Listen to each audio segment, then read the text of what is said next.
the dream.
I know you. I walked with you once upon a screen.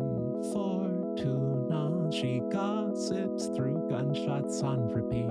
I'm seeing her Wednesday night. Her carriage brightly shines a light. She twinkles through the humid evening air. It'll be alright.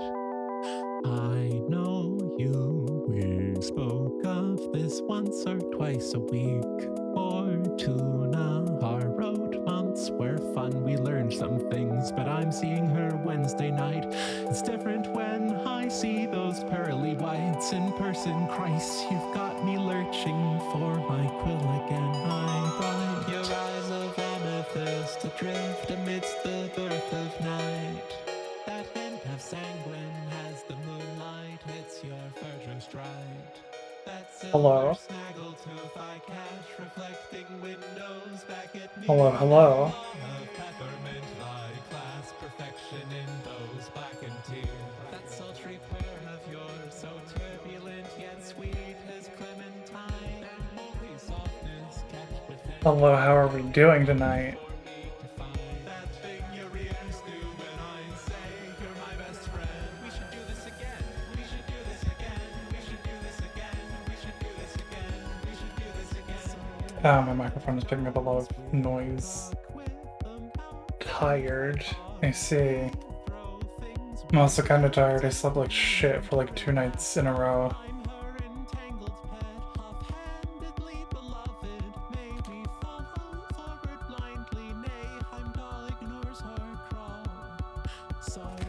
Okay, I want to maybe try putting like a noise gate.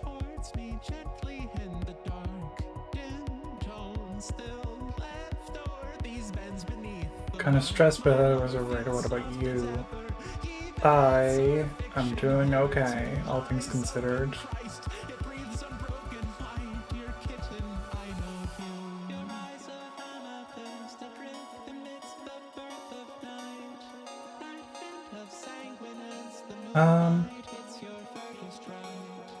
Alright, that seems to cut out some of them. Okay, yeah, that's doing good. Yay, noise gate. I know audio. Sort of. How does my audio quality sound, by the way? My voice?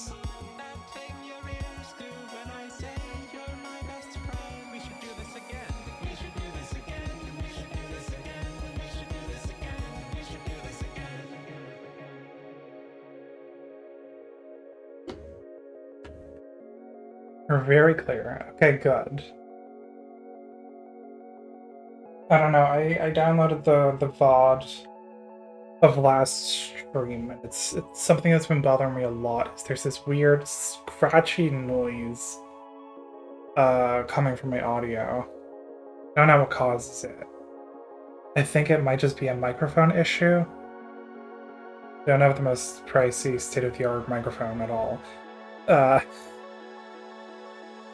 But hopefully with some filtering, I have lessened that issue, and while reading it should hopefully be nicer to talk to listen to.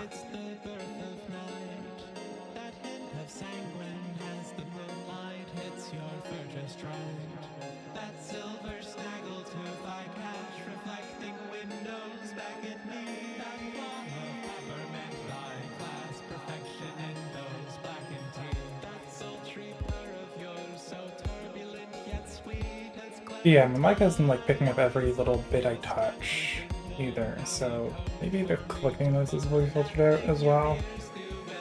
Oh, hopefully be a lot nicer.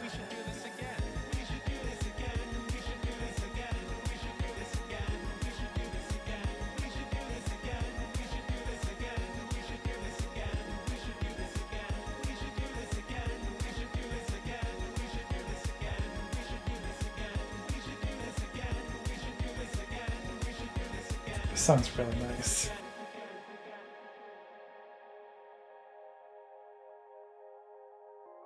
All right.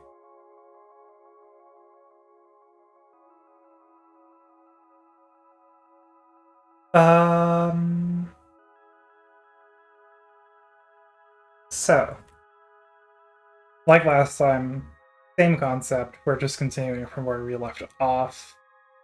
Oh, I don't have my book pulled out then. Really get that sorted. Where is it?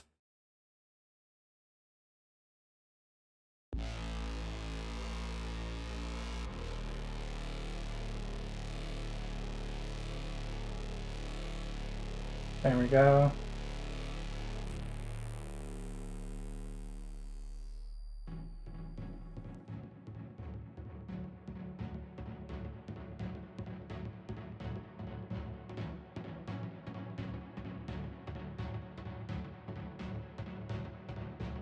I should have like in highlighter yellow where I left off last time.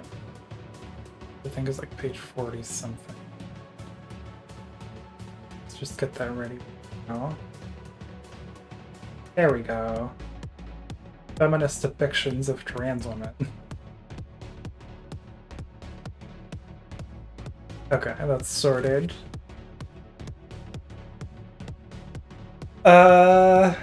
Yeah, it's literally just going from where I left off.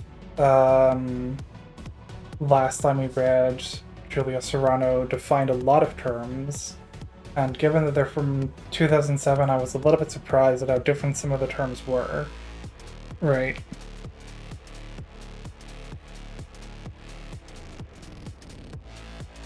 Like, today if you say the word transgender, you might mean trans men, trans women, and non-binary people, right?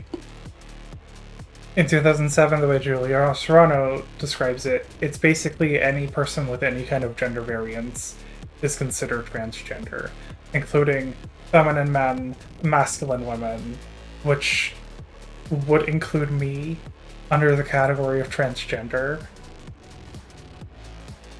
I would say.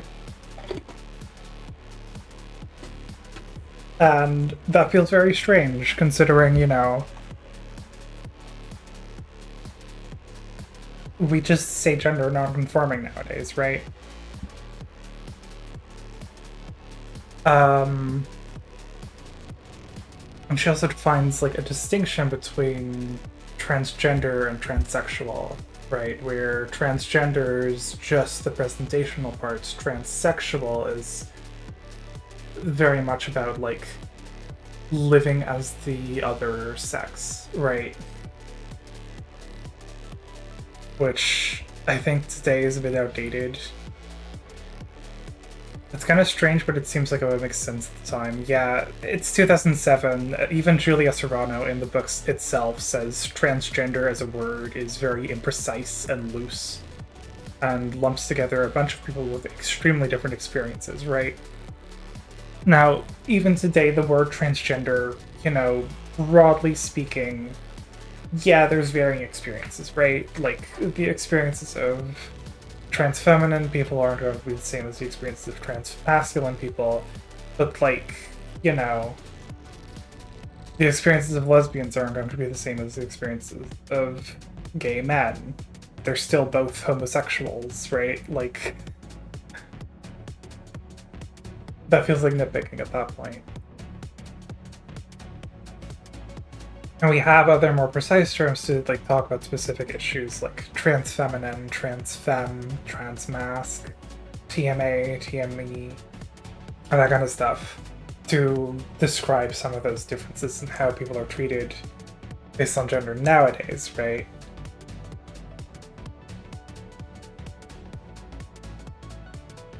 But like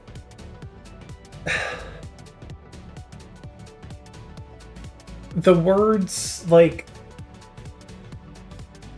gender non-conforming cis man used to be contradictory, right? Because a man that's gender non-conforming would have been considered a kind of transgender at the time, but I would be considered instead cis-sexual, right? Because I'm not living as another sex. I'm still living as a man in a male body, quote unquote, I think that's partially why the idea of like transsexual is a bit of an outdated term, right? It places a heavy emphasis on like the idea of like biologically distinct sexes. I think that's why the terms have become outdated, right? Uh, uh, Julia Serano also in the book described a bunch of media representations of trans women in media, right? She talked about how much emphasis was placed on the medical parts of transitioning, glamorizing, spectacularizing it, how trans women are often in media made to put on makeup and depicted putting on makeup, right? And it's all to delegitimize the femininity of trans feminine people, right? Yeah, today a lot more people are open to the idea that biological sex is kind of wishy-washy. Exactly, right? Biological sex is not set in stone. It's not binary. It's a pretty broad spectrum, actually.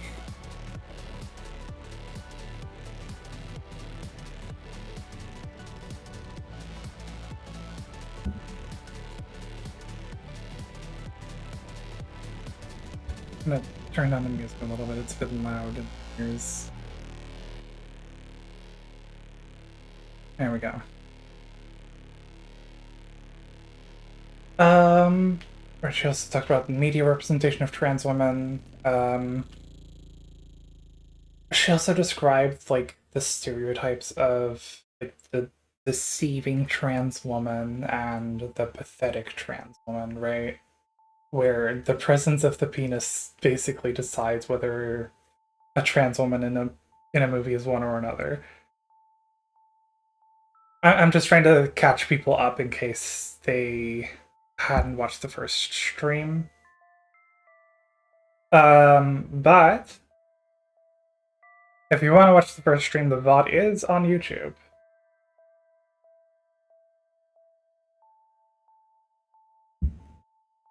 Oh, also one thing I wanted to do. Um, um, um, um, um, um, in case you want to read along, here is a link to the book. I'll pin that so you can get it.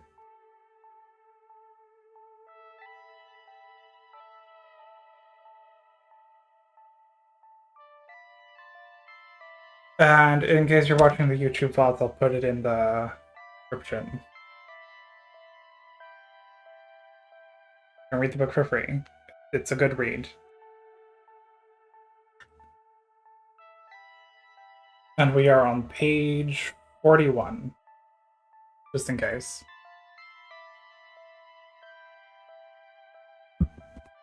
I will be reading the book out loud, just like I did last time, and etc. I don't know.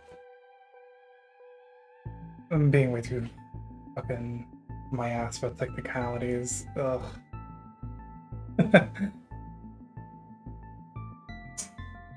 There we go.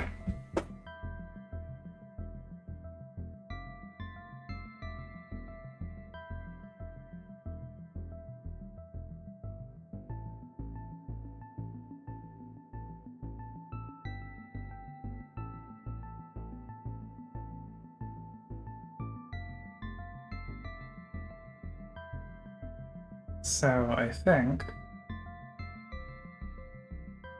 I'll stop fucking around and start up the game.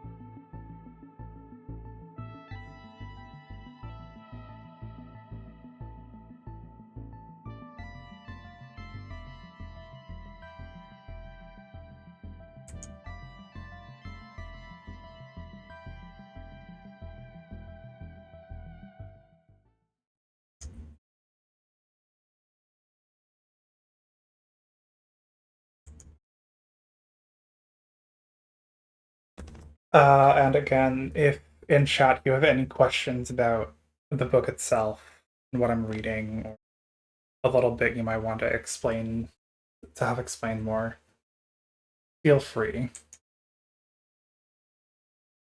We're all about understanding text here. Let's go to tabs.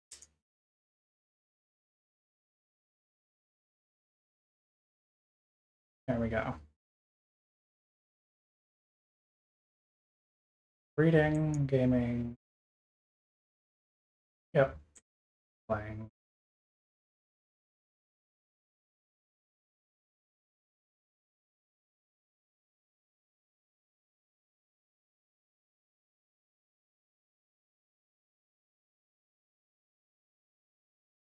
There we go.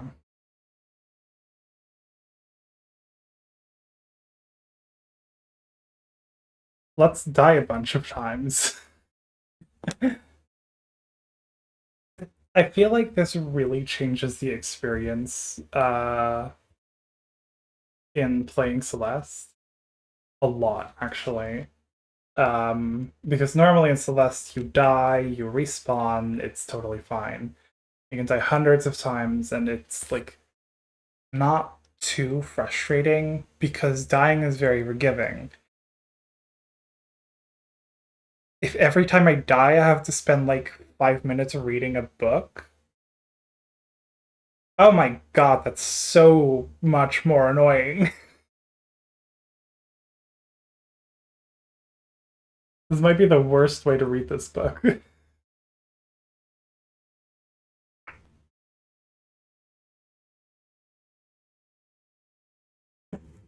Okay.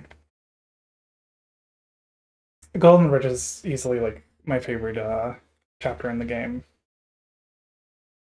Save for the fact that there's still a bunch of dialogue in it.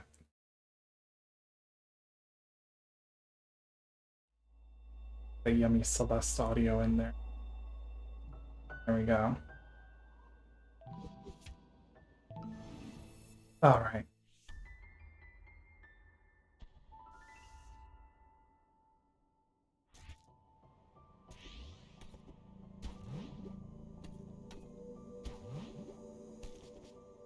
I think this will be a bit of an easier chapter.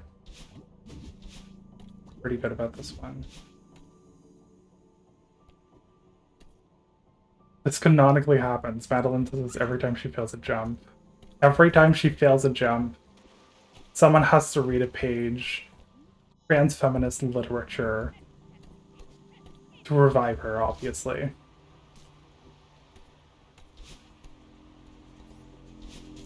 Get the berry. This killed me a bunch of times last time, but I'm feeling lucky. There we go.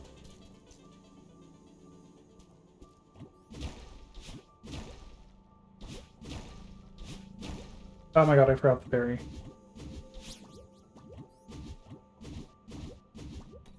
Oh yeah.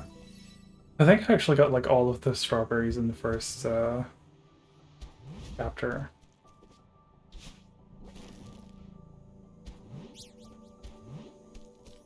No death so far. Oh, oh.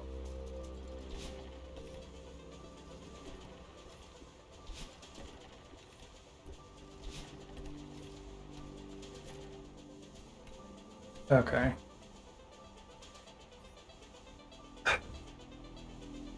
Have a little you. Yes! Yes, I did. I made a little sprite edit. It's me.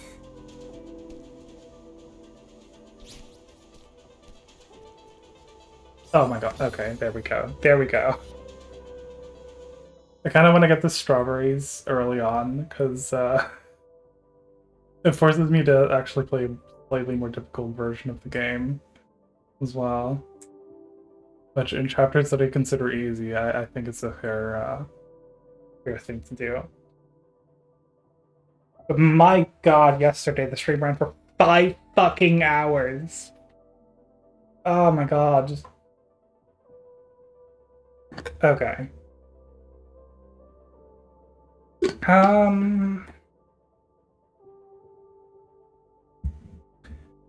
Let's see. What was this part about? It was critiquing... Oh yeah, this book.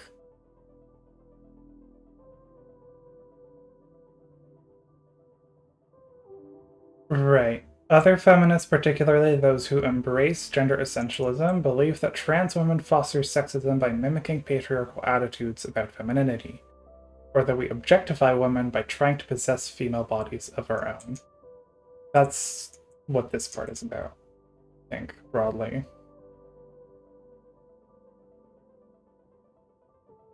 Being that Raymond believes that femininity undermines a woman's true worth.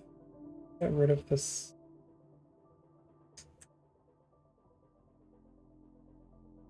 Can I get rid of the highlight? I don't know how to do that. Being that Raymond believes that femininity undermines women's true worth, you might think that she would be open to trans women who denounce femininity and patriarchal gender stereotypes. However, this is not the case.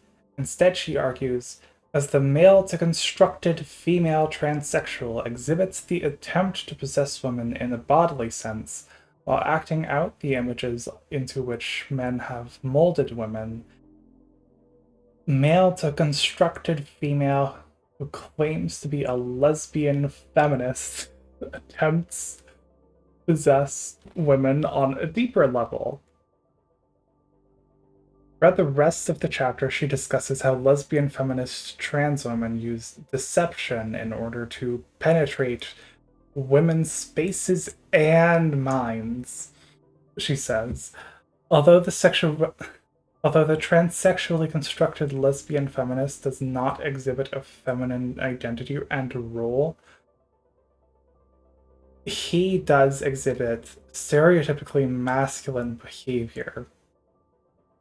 This essentially puts trans women in a double bind. If they act feminine, they are perceived as being a parody, but if they act masculine, it is seen as a sign of their true male identity. It's damned if they do, damned if they don't act as is reminiscent of the pop cultural deceptive / pathetic transsexual archetypes. Both Raymond and the media ensure that trans women, whether they are feminine or masculine, whether they pass or not, will invariably come off as fake women, no matter how they look or act. While much of the transsexual empire is clearly over the top, the premise of the book is that biological women is in the process of being made obsolete by biomedicine. Many of Raymond's arguments are echoed. Yeah.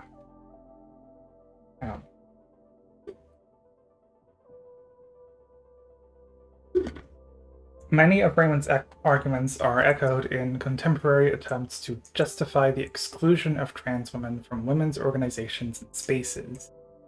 In fact, the world's largest annual women-only event, the Michigan Women's Music Festival, I've heard a lot about here, often simply referred to as Michigan, still enforces a women-born women-only policy that is specifically designed to prevent trans women from attending. From my understanding, this music festival is where the term TERF originates to describe people who go to this event, right? Literally excluding trans women from the space, like from the feminist space.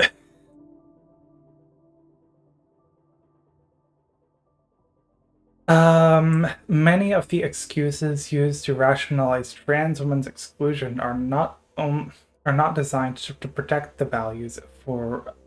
Oh. Many of the excuses used to rationalize trans women's exclusion are not designed to protect the values of women-only space, but rather to reinforce the idea that trans women are real men and fake women. For example, one of the most cited reasons that trans women are not allowed in the festival is that we are born with, and many of us still have, penises. Many trans women either cannot afford to or choose not to have sex reassignment surgery. It is argued that our penises are dangerous because they are a symbol of male oppression and have the potential to trigger women who have been sexually assaulted or abused by men. Oh boy.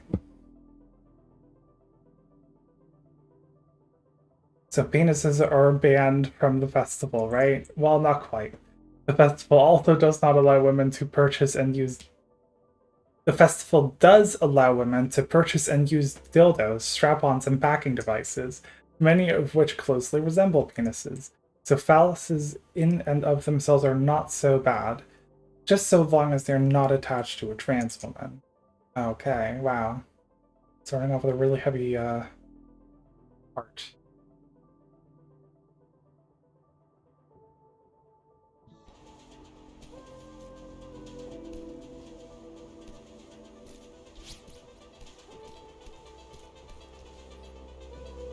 Oh yeah.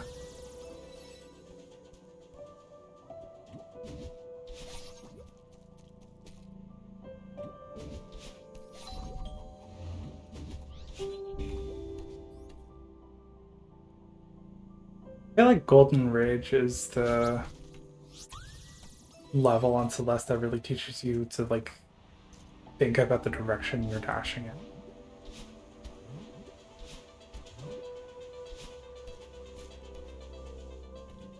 Oh, I remember this being fucking impossible.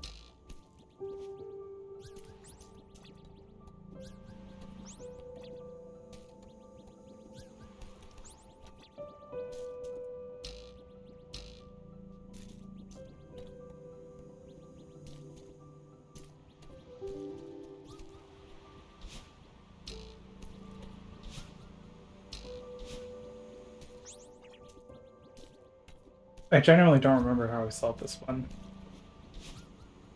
I might have genuinely just... What?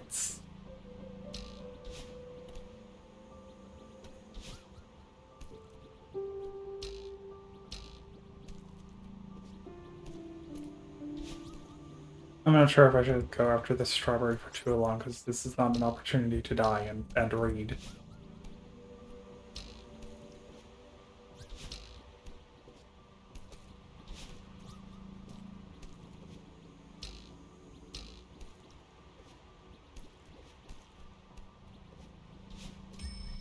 There we go! Wow, that wasn't actually that difficult. I remember that being way harder.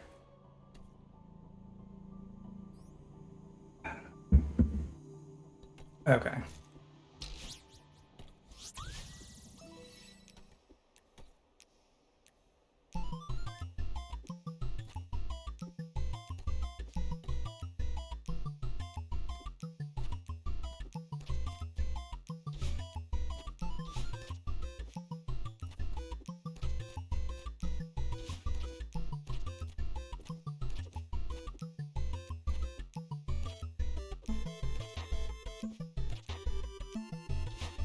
Oh yeah.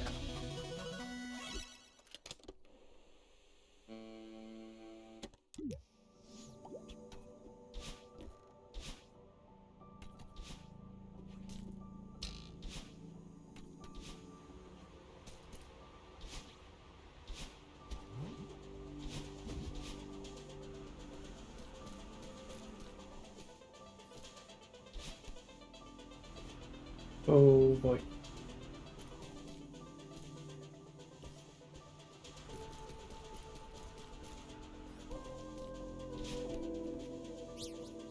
Ah, damn it. Okay.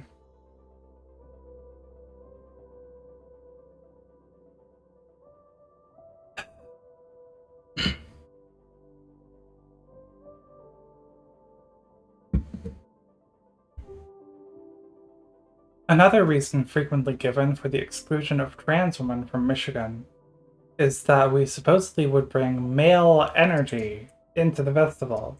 Um, While this seems to imply that expressions of masculinity are not allowed, nothing could be further from the truth. Michigan allows drag king performers who dress and act male, and the festival stage has featured several female-bodied performers who identify as transgender and sometimes describe themselves with male pronouns. You mean trans men. Presumably, Lisa Vogel, who is sole proprietor of the festival, allows this because she believes that no person who is born female is capable of authentic masculinity or male energy. This is just transphobia. Right, like this is just, oh well, we're allowing trans men in this woman's space because we don't believe they're really men. Not only is this an insult to trans men, as it suggests they can never be fully masculine or male, but it implies that male energy can be measured in some way independent of whether the person expressing it appears female or male.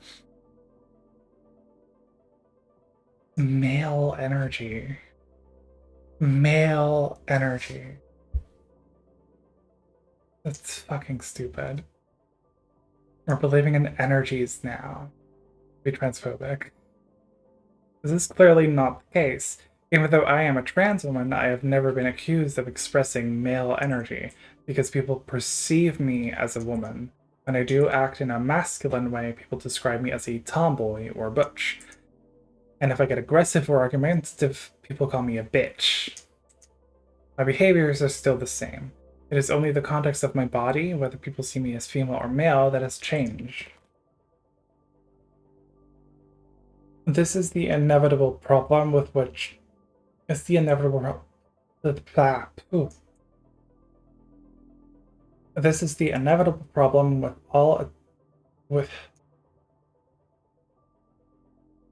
trans women can focus their evil male energy into a beam attack.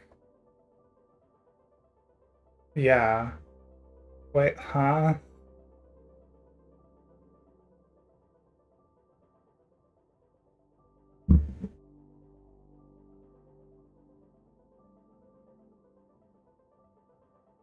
This is the inevitable problem with all attempts to portray trans women as fake females, whether media or feminist in origin. They require one to give different names, meanings, and values to the same behaviors depending on whether the person in question was born with a female or a male body, or whether they are perceived to be a woman or a man. In other words, they require one to be sexist. When people insist that there are essential differences between women and men, they further a line of reasoning that ultimately refutes feminist ideals rather than supporting them. From my own experience in having transitioned from one sex to the other, I have found that women and men are not separated by insurmountable chasm, as many people seem to believe. Actually, most of us are only a hormone prescription away from being perceived as the quote-unquote opposite sex. Personally, I welcome this idea as a testament to just how little difference there really is between women and men. To believe that a woman is a woman because of her sex chromosomes, reproductive organs, or socialization denies the reality that every single day we classify each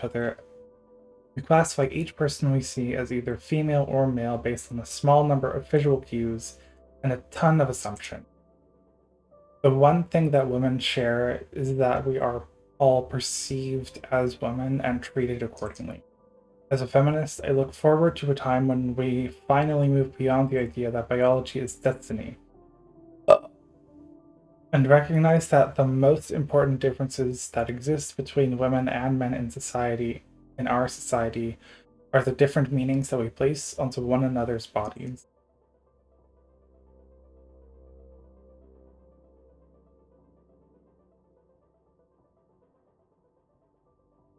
There we go.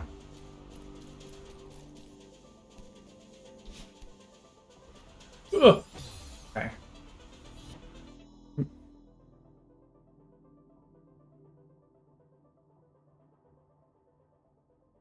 Oh boy. This is gonna be a fun one. Getting the strawberry.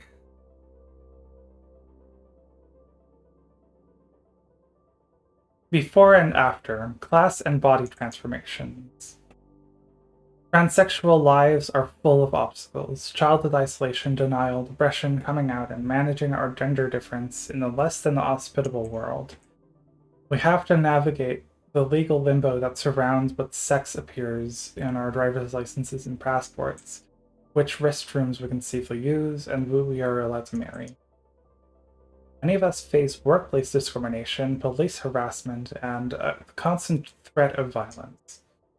Yet the media focuses very little on any of this. Instead, TV shows and documentaries about transsexuals tend to focus rather exclusively on one particular aspect of our lives, our physical transitions.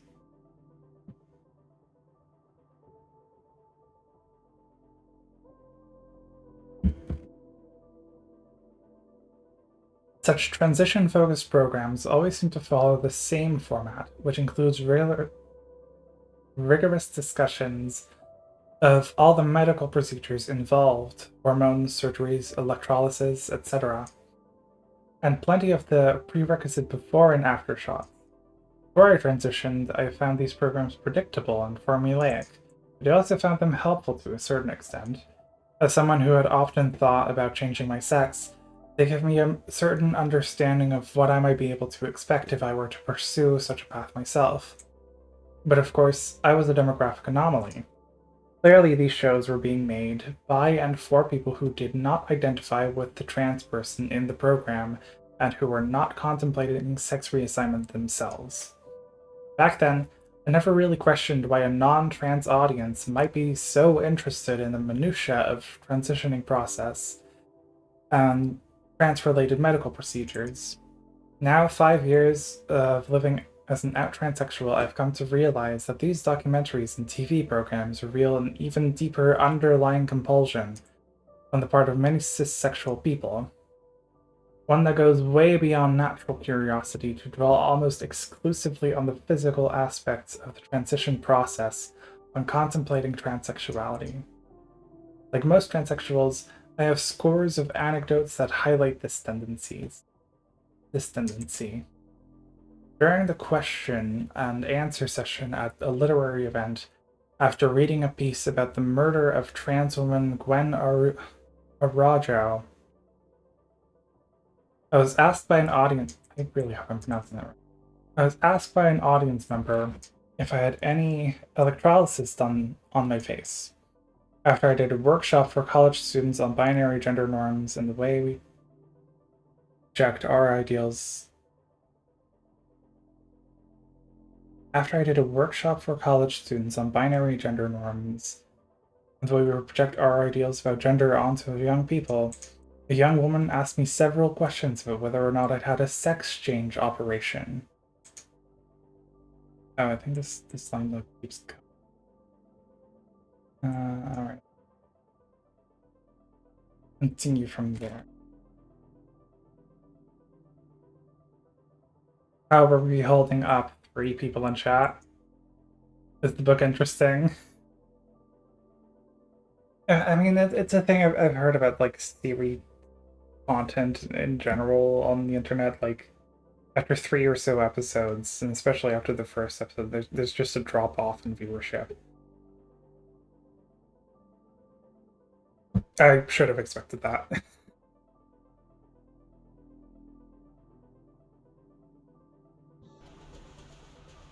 Okay, I'm gonna get this fucking strawberry.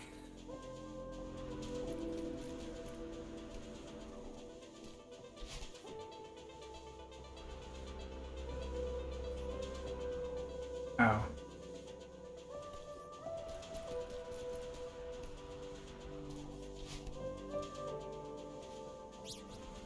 Ah, fuck yeah.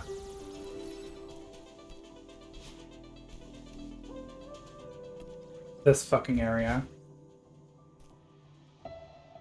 Oh, I haven't done these in ages. Oh, fuck. Really interesting. I might go and read the start since I missed the first stream. That's cool. That's cool. That's cool. You should do that. It's very good.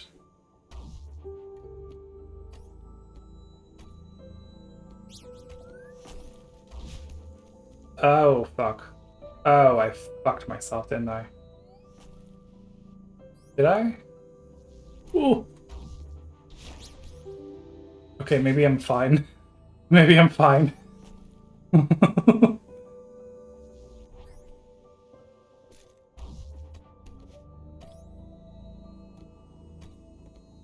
Two strawberries.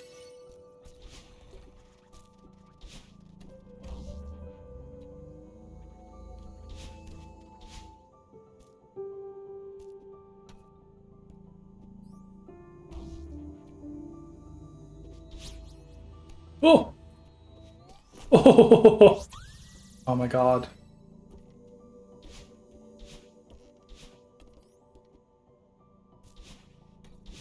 Call me the strawberry fiend.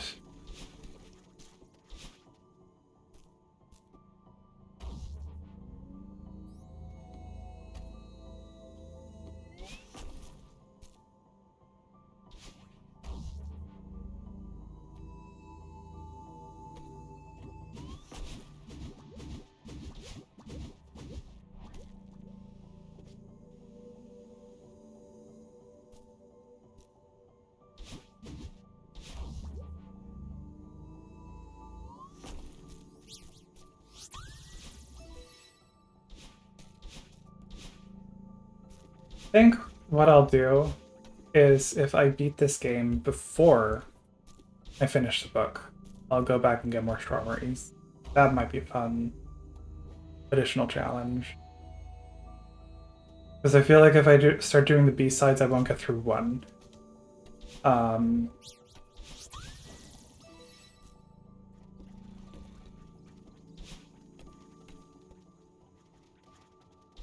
Oy, oy, oy, oy, oy.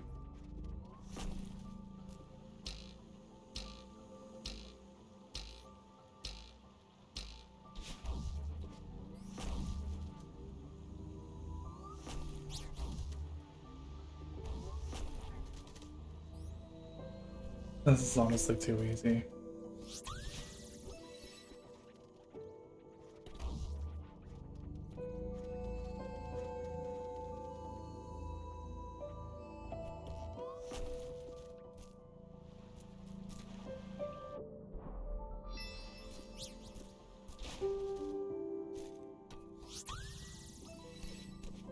Oh, this shit.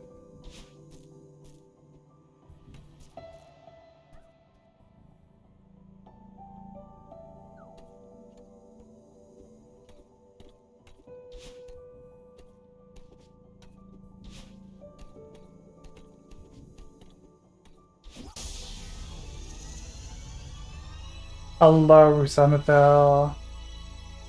What are you doing?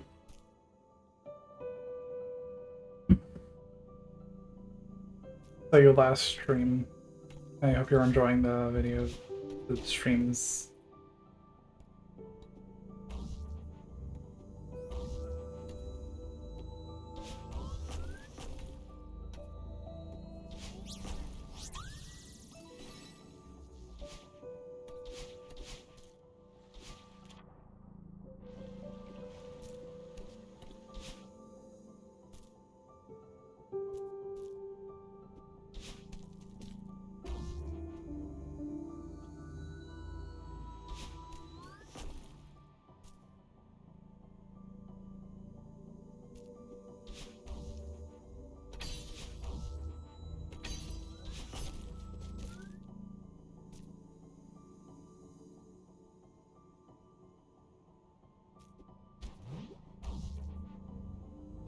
What am I doing? Cool.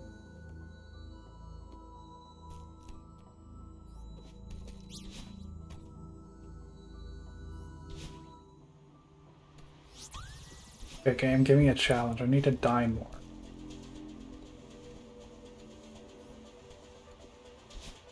That's a good one. Oh, yeah, there we go.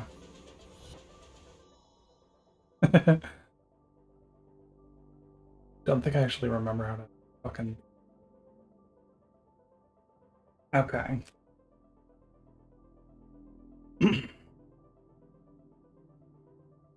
After I did a workshop for college students on binary gender norms and the way we project our ideals about gender onto other people, a young woman asked me several questions about whether or not it had a sex change operation.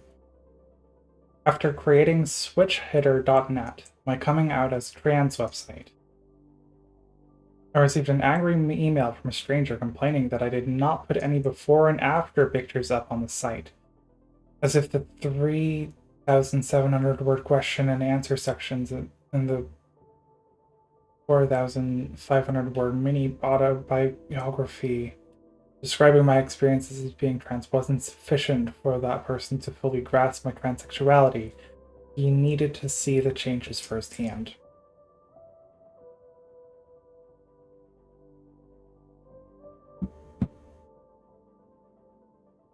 Of course, it's not just strangers who ask to see before and after shots of me.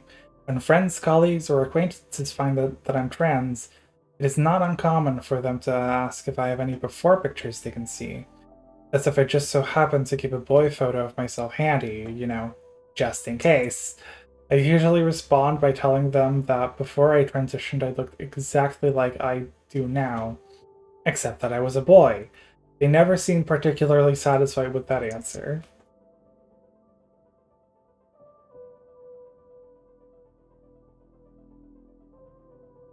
The thing that strikes me the most about the desire to see before and after pictures, or to hear all the gory details about sex reassignment procedures, is how bold people are about it. After all, these people have to know that I felt uncomfortable as male, that I was difficult and often miserable part of my life. So why on earth would they ask to see pictures of me from that time period? So why on earth would they ask to see pictures of me from that time period? From my perspective, it is as thoughtless as if I had told someone I was suffering from depression a few years ago, and for them to have responded, "Oh, do you have any pictures of yourself from back then?" And really, is there anything more disrespectful and inappropriate than asking someone, in public no less, whether they have had any medical procedures performed on their genitals? What drives these otherwise well meaning people to want to know about the physical aspects of my transition so badly that they're willing to disregard common courtesy and discretion? Well, I wasn't quite sure myself until about 2 years ago, during the height of the reality TV plastic surgery craze, and shows like Extreme Makeover, The Swan, and I Want a Famous Face filled the airwaves. Never heard of any of these shows. These shows seem to be catering to a very similar audience desire to witness a dramatic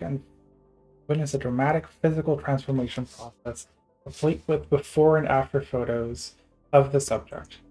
Also, around that time, gastric bypass surgery began receiving a lot of media attention, and there were numerous programs dedicated to following people who were described as being morbidly obese. Oh boy. I have beef with gastric bypass surgery.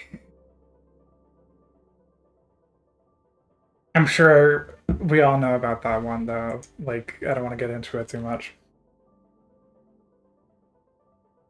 Described as being morbidly obese through their surgery and recovery, ending, of course, with a mandatory before and after shots punctuating just how much weight the subjects had lost. On Discovery Health Channel, there is even a series that's called Plastic Surgery Before and After, which often combines conventional plastic surgeries and gastric bypasses in the same episode. So, like, gastric bypass surgery is, I think, the surgery where they remove part of your stomach to make it smaller so that you'll be forced to eat less. And from my understanding, it does not actually work uh, all that amazingly because the people are still hungry, but now their stomachs can't fit as much food. So, they'll just go hungry, I guess. It's maybe one of the worst ways to lose weight. It seems dangerous. Yeah, it is. I think there are risks involved, but that's like any surgery, really.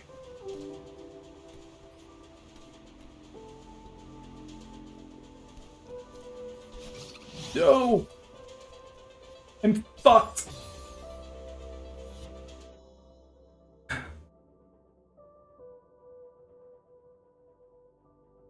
I'm gonna just look up just in case. Gastric bypass surgery.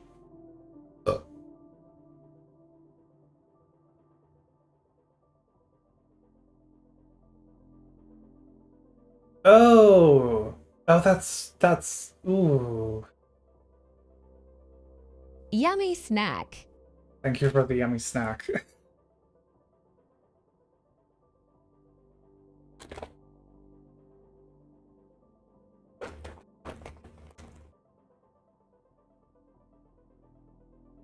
Okay, so even the fucking cartoon diagram version of this surgery looks fucking terrible.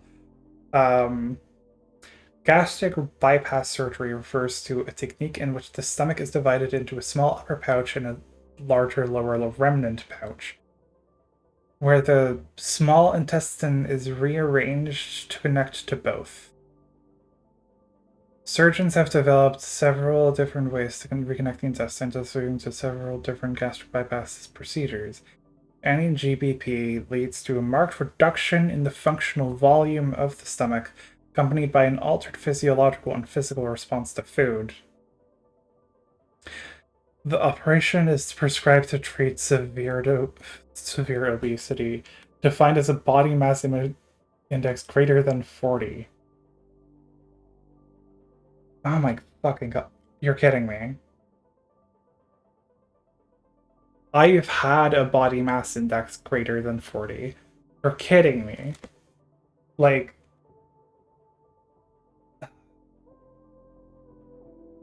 complications. The overall rate of complications during the 30 days following the surgery range from 7% for blah blah blah procedures and 14.5% for operations through open incisions.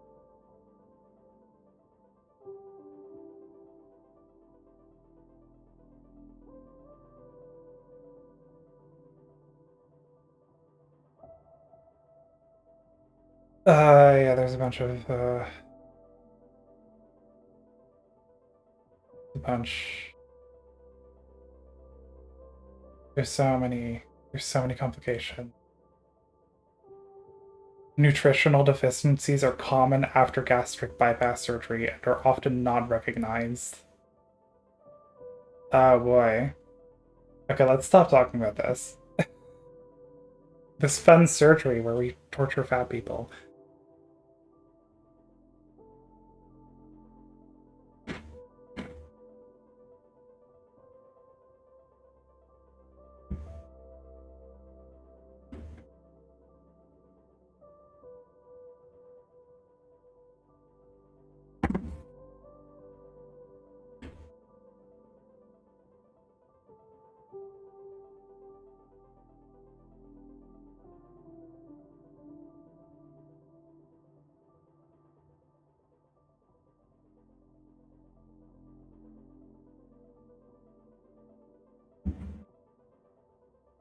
Okay. What a normal and cool response to fat people, indeed. Okay.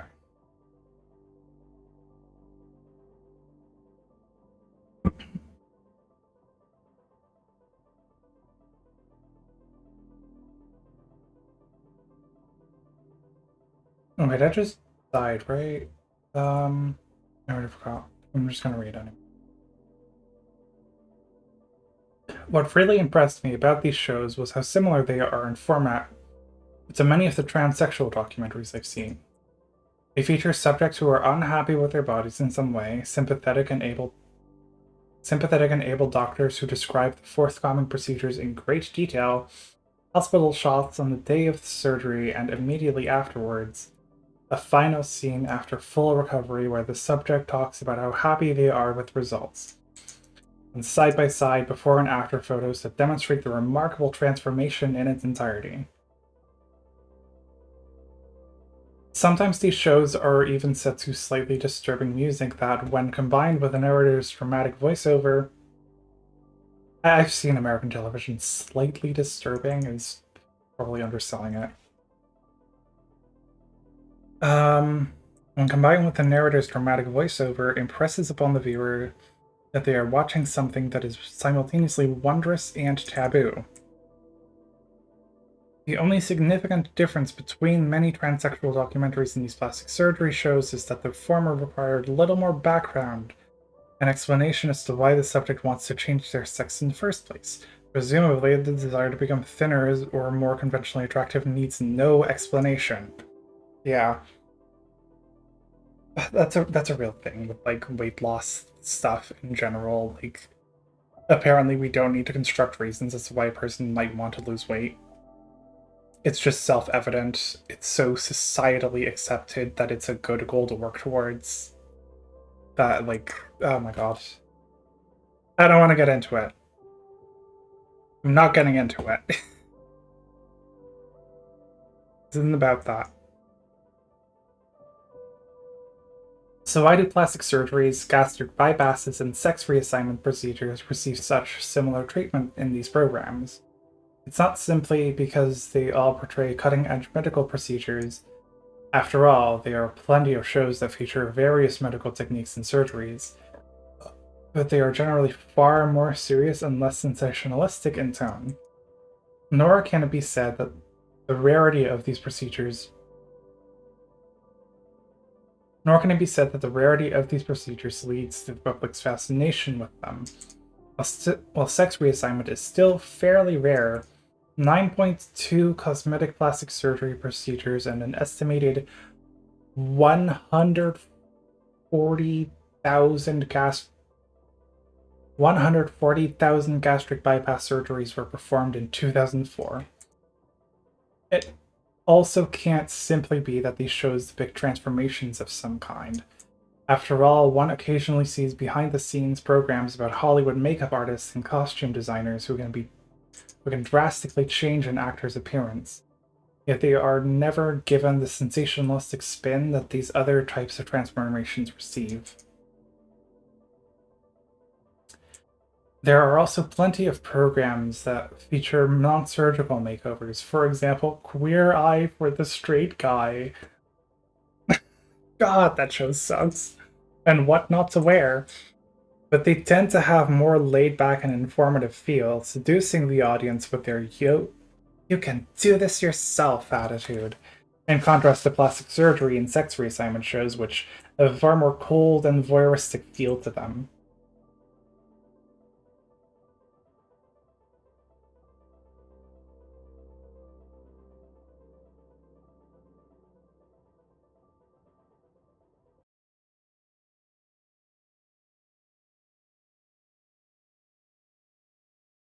Yes.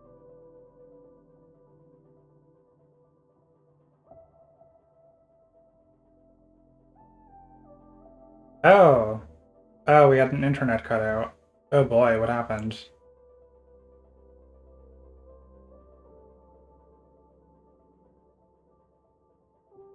Okay, chat. Did the reading get cut off? That's the important part here.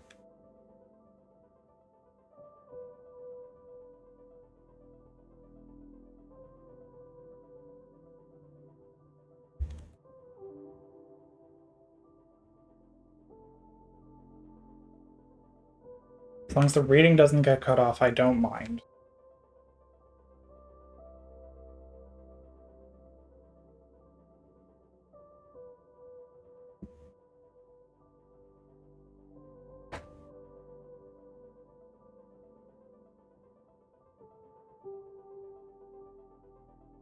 Oh, chat, are you there?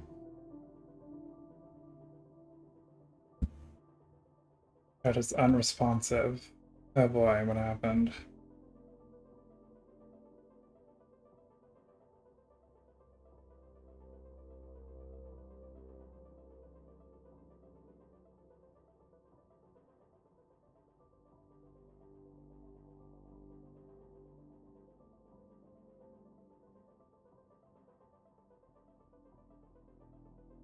Okay.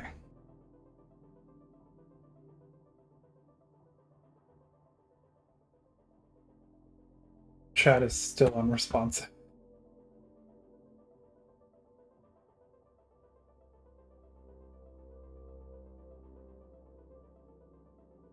Weird, because I do have a bunch of viewers in here. It's really...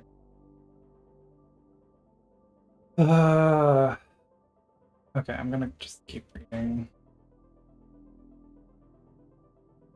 Why should OBS told me, like, faster when, like, my internet cut out, so, like, I can actually tell what happened? That would be great.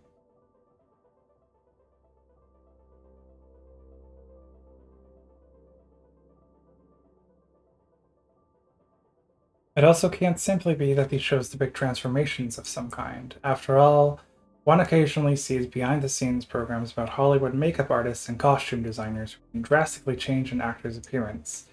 Yet they are never given the sensationalistic spin that these other types of transformations receive. There are also plenty of programs that feature non-surgical makeovers, for example, Queer Eye for the Straight Guy and What Not to Wear, but they tend to have a more laid-back and informative feel, seducing the audience with their you can do this yourself attitude.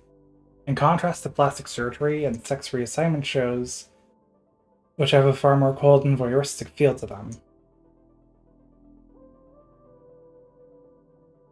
And while the woman who changes her hair color and style, or a man who shaves off his beard, undergoes a significant transformation, one that often leaves them looking like a completely different person, the audience is not encouraged to gawk over their before and after pictures in the same way that they do with the subjects of plastic surgery and sex reassignment programs. I would argue that the major reason that plastic surgeries, gastric bypasses, and sex reassignments are all given sensationalistic treatments is because the subjects cross what is normally considered an impenetrable class boundary, from unattractive to beautiful, from fat to thin, and in the case of transsexuals, from male to female or from female to male. Of course, attractiveness is a class issue, permeates much of what we see on TV. It determines who gets to be the protagonist or love interest and who ends up being the nerdy next door neighbor or comic relief. And while TV advertisements may encourage us to buy various beauty products that are supposed to make us look incrementally more attractive, or dieting and exercising programs that are supposed to help us with lose that extra 10, 20, or even 40 pounds, it is commonly accepted that we each have certain physical limits that we are unable to overcome, limits that generally determine our social status regarding attractiveness. In fact, the large amount of effort that many of us put into attaining the relatively small improvements in our appearance that are achievable by exercising, dieting, and purchasing beauty products is a testament to how much we are judged, and how we judge others, based on conventional standards of beauty and size. So when somebody does cross those supposedly impassable boundaries, essentially changing their social class from not too attractive to stunning, or from morbidly obese to thin, it can change our thinking about beauty and attraction. As a transsexual, I find myself dealing with this same phenomenon all the time, only with gender. Whether people realize it or not, most of us value, treat, and relate to women and men very differently, although not necessarily in a conscious or malicious way. Rather, like our attitudes about beauty and attraction, these prejudices are practically invisible to us, as they are woven into our social fabric. So when I tell someone I used to be male, they are often dumbfounded at first, as if they have difficulty reconciling that someone who seems so naturally female to them could have once been something they consider to be so completely different. The fact that a single individual can be both female and male, or ugly and beautiful at different points in their life challenges the commonly held belief that these classes are mutually exclusive and naturally distinct from one another. Okay, chat. How are we doing? Are we still there? Don't leave me.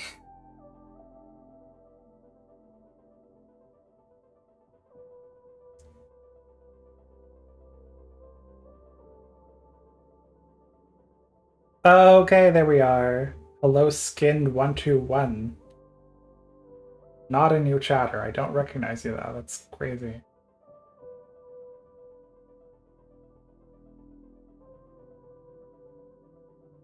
Okay. I hope my internet did cut out a little bit. I hope it didn't interrupt the reading too much.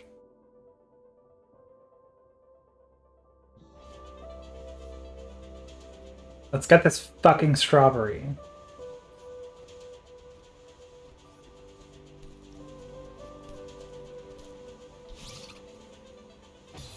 Okay. Well. I see now that plan wouldn't have worked anyway.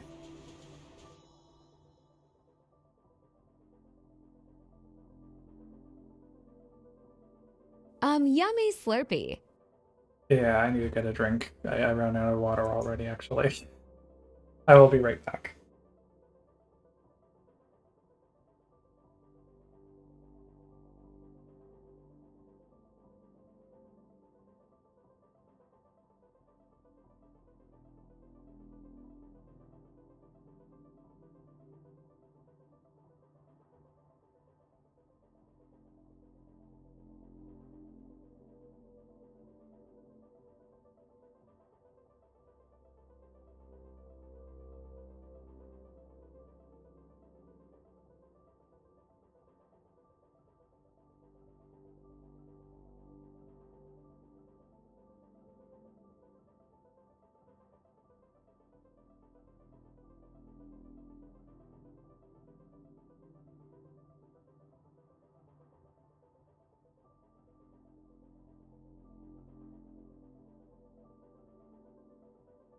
I want to get a strawberry that big. See, that sounds cool, but usually really big versions of fruits and vegetables taste like shit. Is the problem. I have a little story about strawberries in general. My grandma always says that they used to be way, way sweeter when she was young. And the strawberries today just taste like shit by comparison. I don't know what's going on there. But I do think it has at least a little bit to do with like the companies breeding certain fruits and vegetables to be larger and larger. On some level, it provides more food, but on some level, some of that flavor is going to be lost. Because, all the nutrients are just spread out more over a larger volume. I believe it. Wild strawberries are really good. Yeah, wild strawberries are also really tiny. I want to, like, grow strawberries when I live on my own, I think. Because, like, the ones you get at the grocery store are, like, fine. But what if they were sweeter? Luckily, I like fruit tart. I would drink battery acid if it wouldn't kill me. I don't like when strawberries are just sour. Actually, I think it sucks. Okay, reading.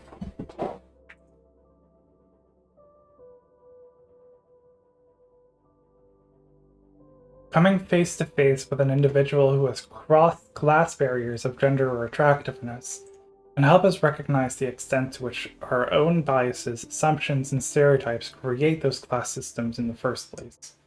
Rather than question our own value judgments or notice the ways that we treat people differently based on their size, beauty, or gender, most of us reflexively react to these situations in a way that reinforces class boundaries. We focus on the presumed artificiality of the transformation the subject has undergone. Playing up the artificial aspects of the transformation process gives one the impression that the class barrier itself is natural, one that could not have been crossed if it were not for modern medical technology.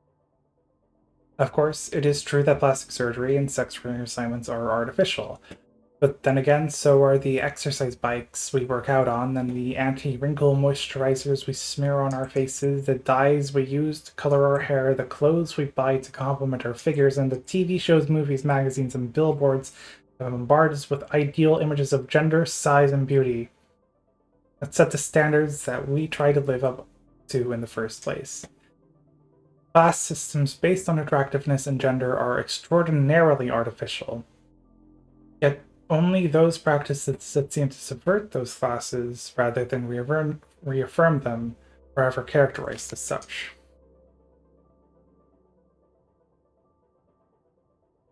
Shows depicting plastic surgery, gastric bypasses, and sex reassignments are designed, whether consciously or unconsciously, to single out and exaggerate the supposed artificial nature of these procedures. thus giving the audience the opportunity to enjoy the spectacle of these dramatic transformations without ever bringing into question the authenticity of the class barrier that is being crossed. The more dramatic the change, the more artificial the whole process will inevitably seem. This is why plastic surgery shows rarely depict people who are conventionally attractive from the outset, even though such people certainly represent a significant portion of those who seek out plastic surgery. Nor do they follow subjects who merely want a nose job or a tummy tuck. Rather, these programs almost always depict people of either average or less than average attractiveness, and who undergo multiple procedures at once, thus creating the most dramatic and extensive physical change possible.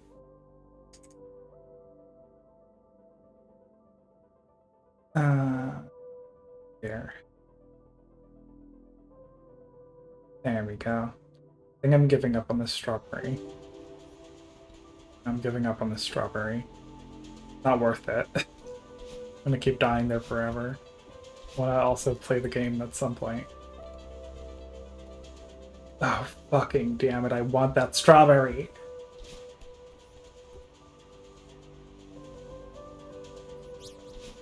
Oh! Fuck yes! Okay. What? Okay, I just straight up wasn't fucking paying attention. Okay.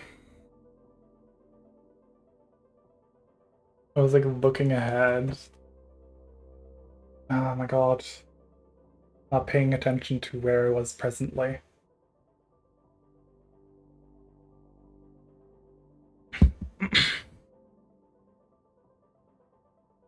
Similarly, the subjects of sex reassignment programs rarely ever begin the process as very feminine males or very masculine females, even though many pre-transition trans people fall into these categories.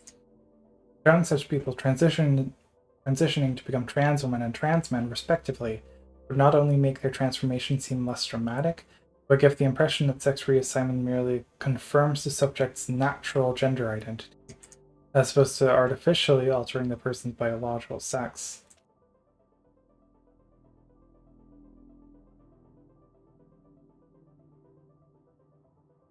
Perhaps for this reason, the most commonly depicted subject in these programs is trans women who start out as seemingly masculine male. In addition to the reasons for the media's focus on trans women rather than trans men, which I discussed in Chapter 2, there are additional physical reasons to account for this phenomenon. Trans women often have more difficulties passing as their identified sex than trans women do, not only because of limitations to the MTF transition process in reversing some of the irreparable effects of prolonged exposure to testosterone, but because people in our culture predominantly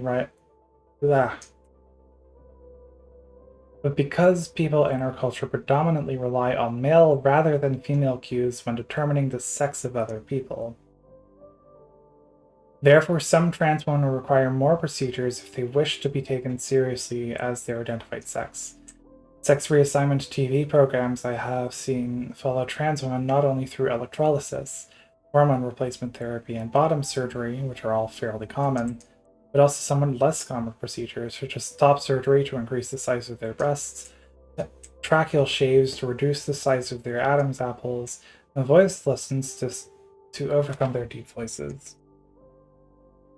Such shows also frequently depict trans women working with movement coaches and fashion consultants, even though it is safe to say that the overwhelming majority of trans women never engage in such a step. Movement coaches.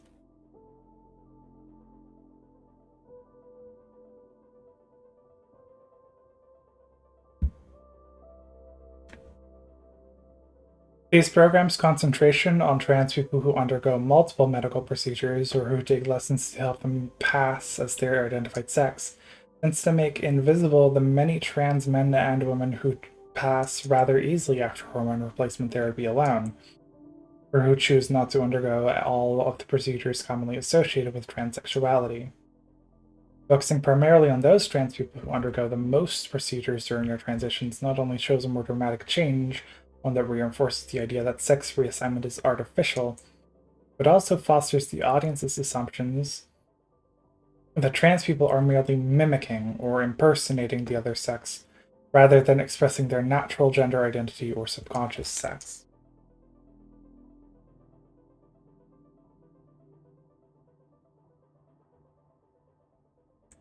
Oh, gaming. Oh, gaming. Gaming would never hurt me. Gaming would never let me make the same mistake twice. See? I learn.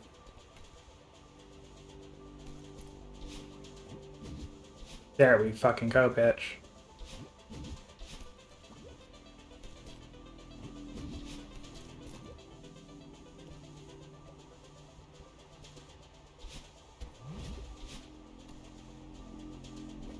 Ugh!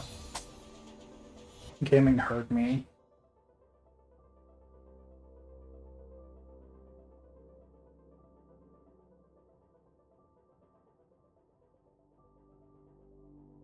Perhaps no element in the sex reassignment and plastic surgery shows helps confirm the audience's assumptions about gender and attractiveness more than before and after photos. I take a sip. These pictures are designed to overemphasize stereotypes.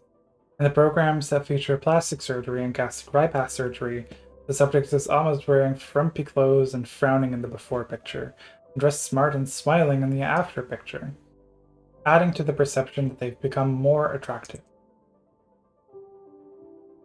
In the transsexual documentaries, before photos of trans women almost always depict them as the most masculine of ways, playing sports as a young boy, with facial hair and wearing a wedding tuxedo or military uniform as a young man. Similarly, before shots of trans men often include pictures of them wearing birthday dresses as a child, or high school yearbook photos of them with long hair. The purpose of choosing these more stereotypically female and male images over other potential before pictures, for instance, ones where the subject looks more gender variant or gender neutral, is to emphasize the naturalness of the person's assigned sex, thereby exaggerating the artificiality of their identified sex.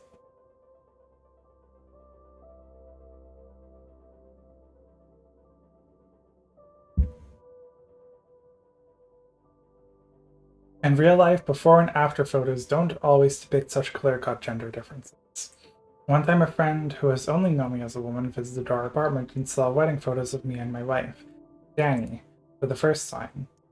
Despite the fact that I'm physically male wearing a tuxedo in the pictures, as we were married before I physically transitioned, I do not look very masculine. Instead, I look like the small, long-haired, androgynous boy that I used to be. My friend seemed a little let down by the photos. She muttered, It's weird because it looks just like you in the pictures, except that you're a guy."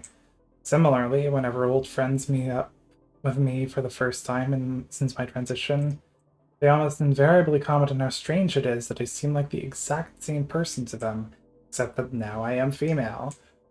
It's as if our compulsion to place women and men into different categories of our brain, to see them as opposite sexes, is so intense that we have trouble imagining that it is possible for a person to change their sex without somehow becoming an entirely different person. God, that's real shit. Oh my god. It's like shit I've not really thought about too much myself.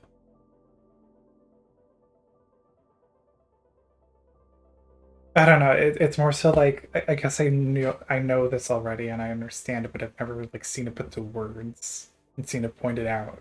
Like, yeah, when a person transitions, they look like the same person but as a different gender. And realistically, not much changes, except maybe they dress a little different and they wear their hair different. And they're on hormones now, right?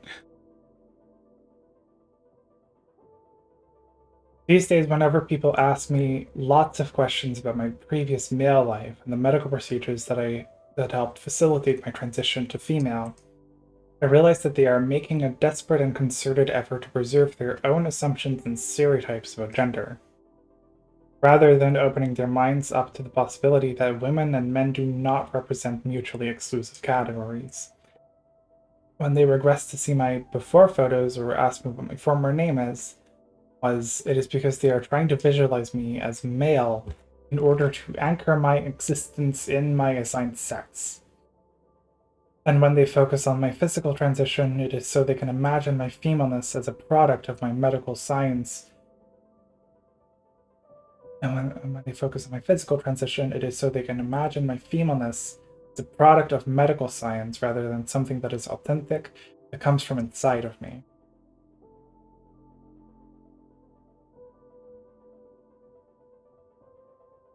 I'm gonna cheat and have a really short page.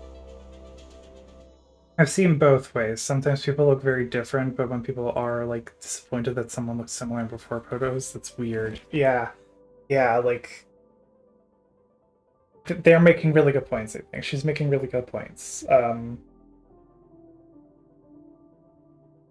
Like it's not just weird and invasive to ask for before photos, but the reason why a person might be asking for before photos or expecting them to look and act a certain way is very, very gendered indeed. It's very much based on stereotypes they have about, gender and how a person acts based on that.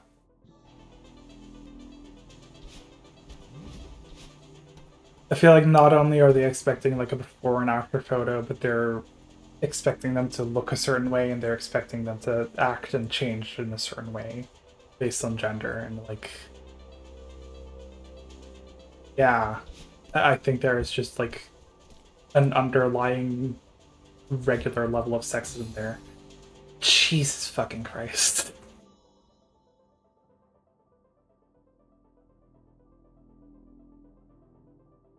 They're expecting a reinforcement of the idea that men and women are super different. Yeah. The book already explained this, and now I'm trying to explain it to myself in like 15 different ways.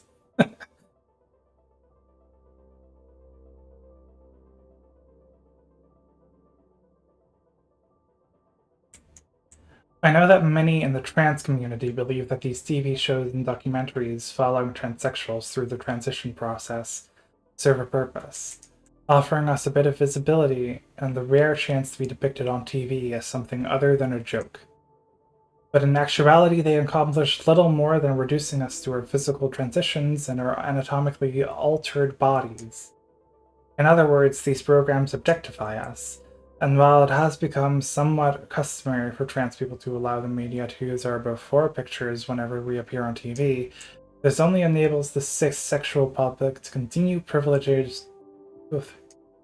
This only enables the cis-sexual public to continue privileging our assigned sex over our subconscious sex and gender identity.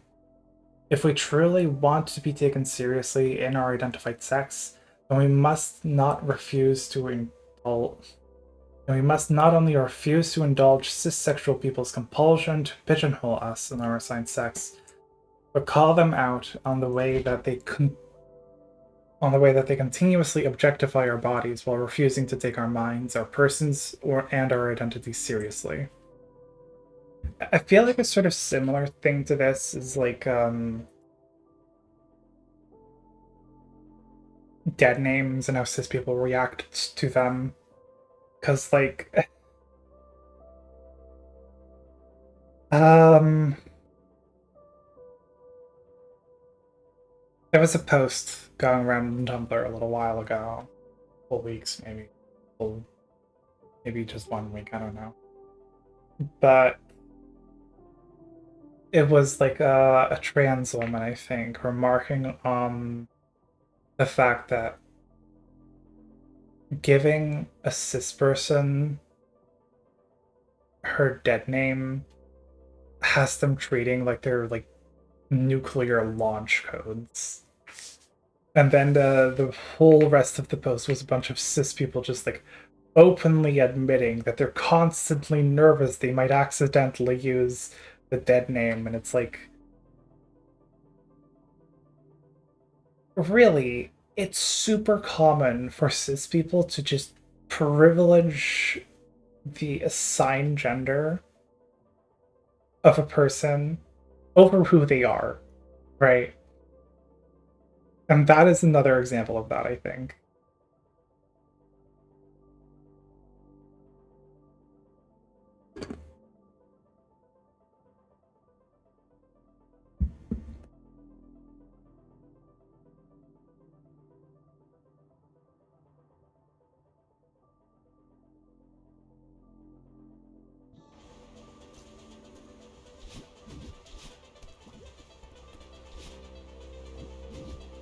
I've fucked up.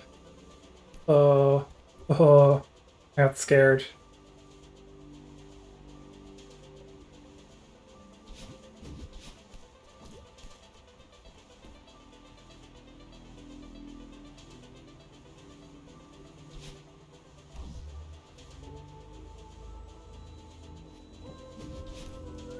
Oh my god.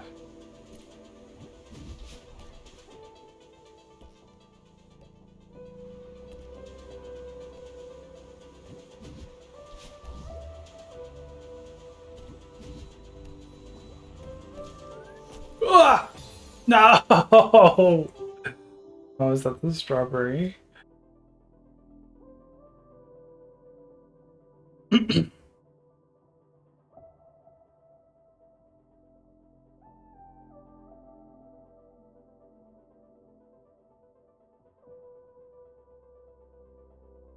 Boygasms and girlgasms. A fun set of words to say out loud. A frank discussion about hormones and gender differences.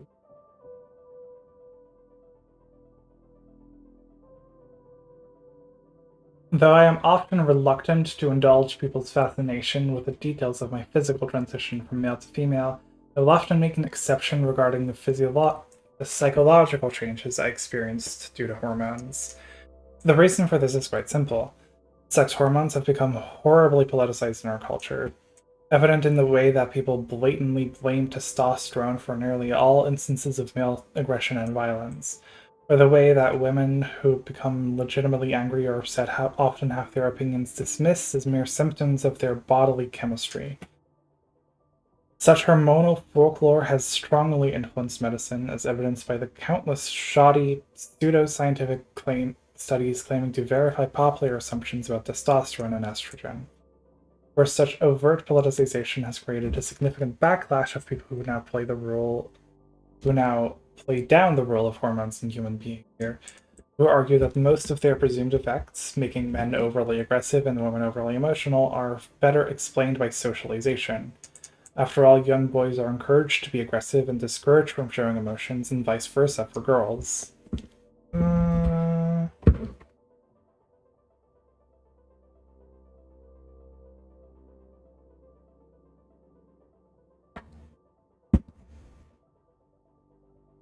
Having experienced both female and male hormones firsthand, I feel it's my duty to spoil this nature versus nurture debate by offering the following description and interpretation of my personal experiences transitioning from testosterone to estrogen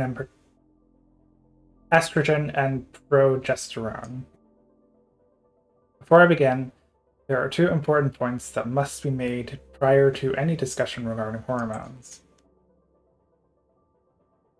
First, contrary to popular belief, hormones do not simply act like unilateral on-off switches controlling female, feminine, or masculine or male masculine development. All people have both androgens, which includes testosterone, and estrogens in their systems. Although the balance is tipped more toward the former in men and the latter in women, not only are there different types of androgens and estrogens, but these hormones require different steroid receptors to function, and are metabolized by numerous enzymes that shift the balance by converting one hormone to another.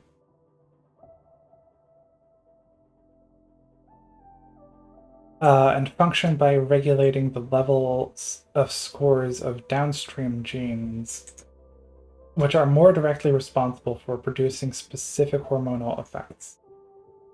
Because of all these variables, there's an extensive amount of natural variation built in the way individual people experience and process specific hormones. And we're just gonna keep reading.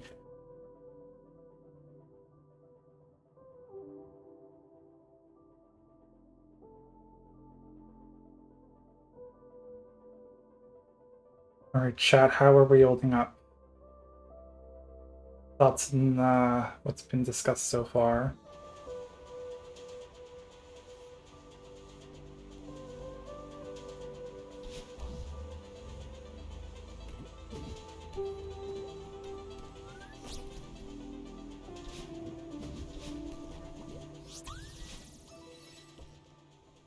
Hormone.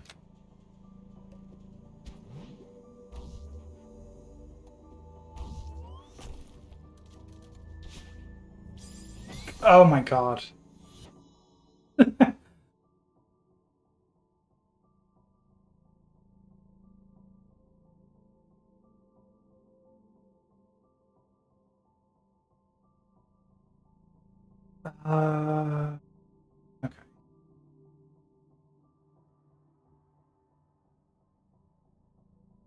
The second issue is to keep in mind is the difficulty in distinguishing quote-unquote real hormone effects from their perceived or presumed effects. For example, shortly after I began hormone therapy, I had a strong craving for eggs.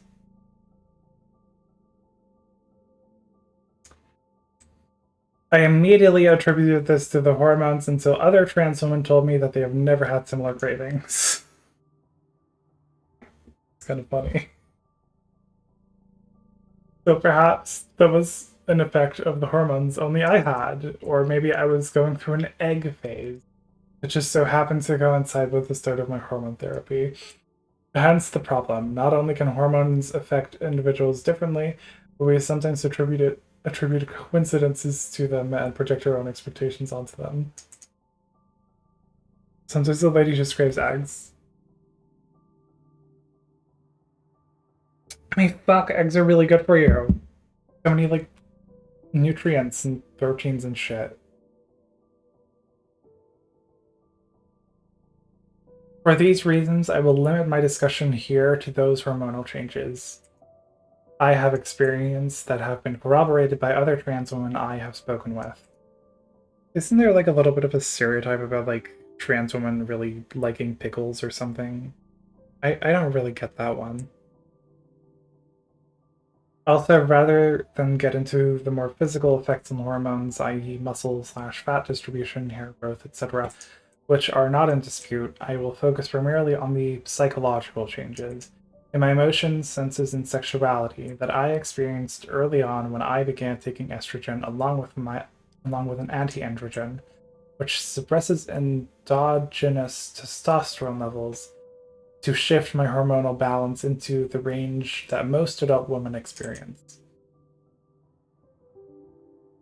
People often say that female hormones make women more emotional than men, but in my view, such claims are an oversimplification. How would I describe the changes I went through then? Only remember that stereotype because Miss Frizzle also likes pickles. Okay. You know, I never watched the Magic School Bus. It was both before my time and not in my country.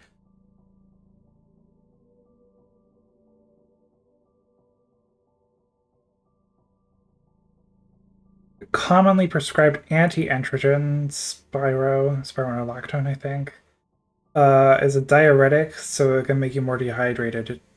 Hydrated equals drink more water equals crave salt equals pickles. Oh, that makes a lot of sense. Yeah, I've heard that about spironolactone. Makes you piss. How would I describe the changes I went through then? In retrospect, when testosterone was the predominant sex hormone in my body, Echoes also have a lot of other electrolytes, I think. Whatever. It was as though a thick curtain were draped over my emotions. It dreadened their intensity, made all of my feelings pale and vague as if they were ghosts that would haunt me. But on estrogen, I find that I have all of the same emotions that I did back then, only now they come in crystal clear. In other words, it is not the actual emotions, but rather their intensity that has changed.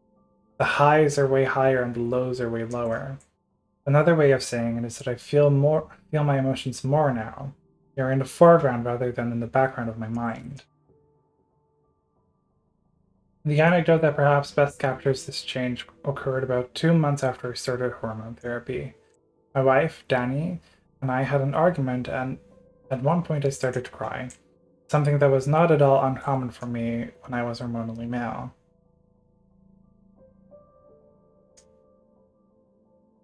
What was different was that after about a minute or so, I began to laugh while simultaneously continuing to cry.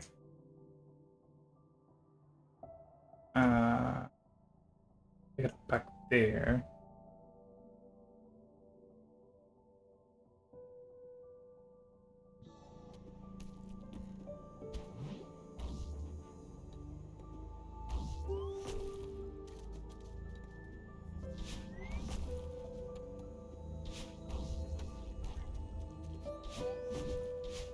Whoa!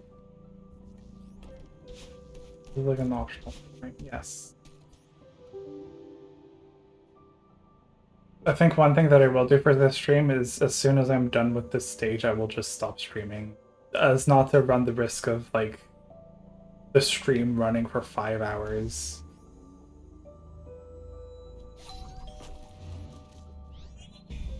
Oh dear. Okay.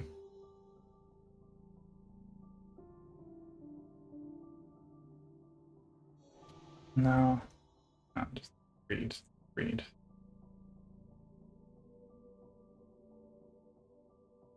When Danny asked me why I was laughing, I replied, I can't turn it off. Back when I was hormonally male, I felt as though I was always capable of stopping the cry, of holding it all in, if I really wanted to. Now I find it nearly impossible to hold back the tears once I start crying. I've learned instead to just go with it, to let myself experience the cry, and it feels a lot more cathartic as a result. In general, even though my emotions are much more intense these days, I certainly do not feel as though they get in the way of my logic or reasoning, or that they single-handedly control my every thought or decision. I remain perfectly capable of acting on rational thought rather than following my feelings. However, what I can no longer do, at least to the extent that I used to, is completely ignore my emotions, repress them, or entirely shut them out of my mind. The change in the intensity of my emotions is paralleled in the sense of touch as well.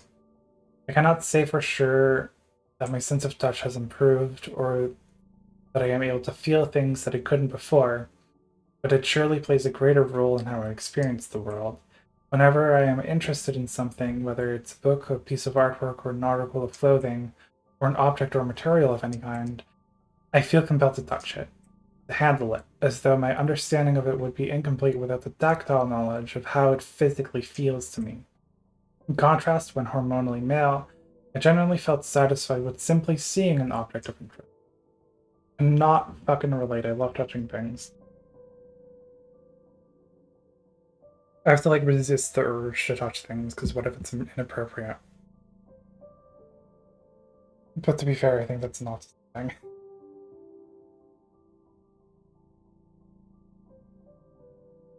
Unlike my emotions and sense of touch, which seem to have primarily increased in intensity, my sense of smell has definitely increased in sensitivity. That is to say, I now can smell things that I was previously unable to detect. Though it sounds like a cliche, during the first spring after my transition, I was blown away by how flowers smelled. While I'd always found them very fragrant, I suddenly smelled all of these subtle notes and perfumes I'd never been aware of before. I also had similar experiences with the aroma of certain foods.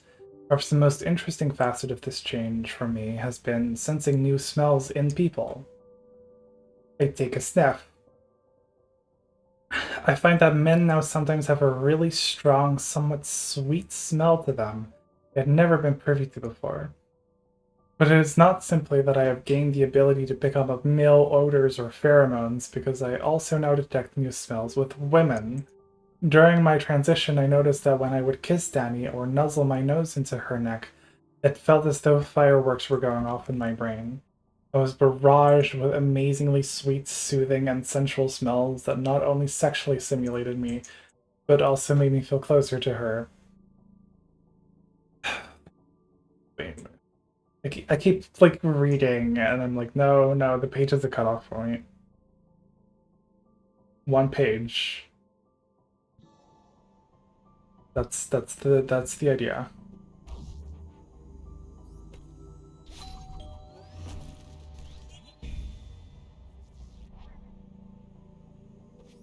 I don't get the strawberry man.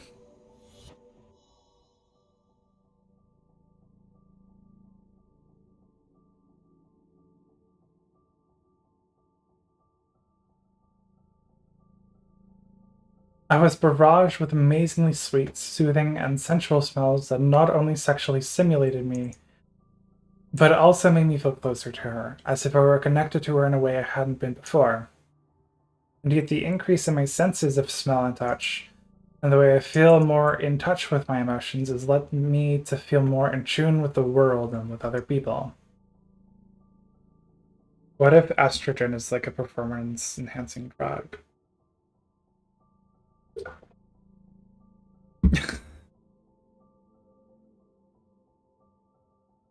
Like running an old computer 1 minute. Without a doubt, the most profound change has come with my hormonal transition has been in my sexuality. In fact, the very first change I noticed, which came during my first few weeks on estrogen slash anti-androgens, was a sharp increase in my sex drive. I noticed this for the first time at the end of a really busy week, after working many hours and being out late most nights. It suddenly occurred to me only after the fact that I had neither had sex nor masturbated during the entire week. While this may not seem impressive to some readers, for me, at the time, it was completely unheard of. I could barely go a day, let alone 2 days, without some form of release. In fact, much of my adult male life, masturbating was an activity that I typically indulged in 1 to 3 times a day. Fuck yeah. While my sex drive may have decreased, this surely does not mean that I have lost interest in sex entirely. I still intensely enjoy masturbation and sex. It's just that I crave it about 3 to 4 times a week rather than 1 to 3 times a day. It's interesting. I've heard varying accounts of this. Like, the trend does seem to be trans women tend to not crave sex as much as other forms of affection, and trans men tend to crave more sex. Am I allowed to talk about this on Twitch? Surely the mature content filter discounts, right? Like, we're good.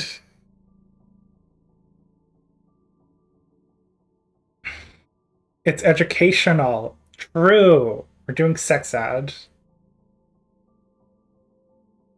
I don't know, like, from what I've heard, it does tend to be like trans men experience an increase in sex drive, and trans women may want sex less but crave other forms of affection more, right? I won't tell anyone if you don't. But like, I think I've also heard people like pre-transitioning, they thought they were asexual because they genuinely did not enjoy their own bodies at all, and they felt weird about it. I'm on T and it's like a higher drive physically, but I don't actually want to do it any more than before, right? Like, it's very person to person, I feel like, right? And a lot of people before they transitioned didn't do any kind of sexual activity most of the time because they didn't enjoy their own bodies. And after transitioning, they realized, oh, I do enjoy this. It's just they didn't have the body to enjoy it with, right? Like, I've genuinely heard stories of people thinking they were asexual before they found out they were trans, and then suddenly they go on hormones, and it's like, oh, fuck. Oh, I actually enjoy sex, right? It's very person to person, which I think is kind of interesting.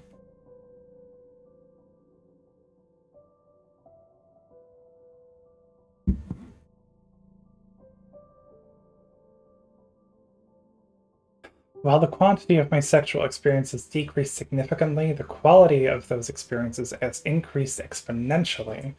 Indeed, I call this chapter Boygasms and Girlgasms because for me, the difference is in how my body responds to sexual stimuli, how I get off, if you will, has been the most dramatic and in many ways the most enjoyable. I love different factors that affect our sexuality. Yeah, very much, yeah. Has been the most dramatic and in many ways the most enjoyable hormonal change that I've experienced. I began to notice these changes within the first few weeks of starting hormone therapy. Even before I lost the ability to maintain erections, I found that what used to excite me, that back and forth stroking action that males typically prefer, really wasn't doing the trick anymore. I just felt like I needed something more, so I started experimenting with Danny's vibrators. Wow, she does not hold anything back.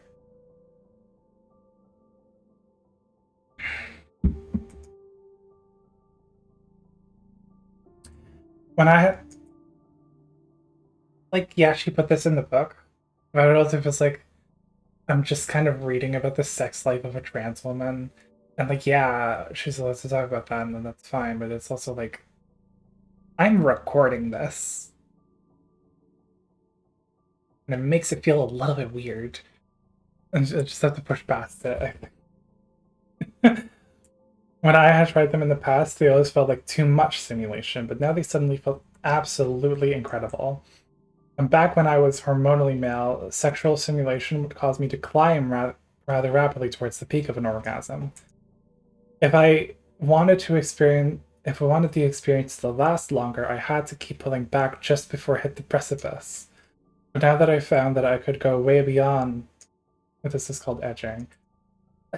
But now I found that I could go way beyond what used to be the point of orgasm, writhing for 15 minutes in sexual state that was far more intense than I had ever experienced before.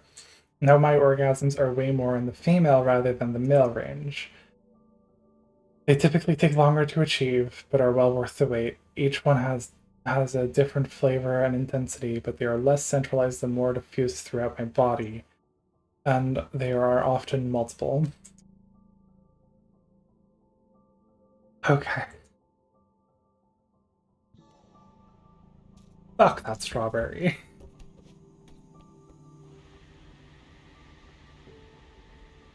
Ah. Yeah, I remember the dude.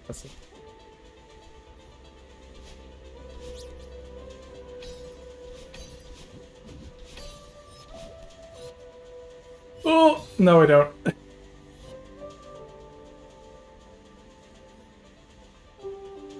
I wasted that last match. Okay.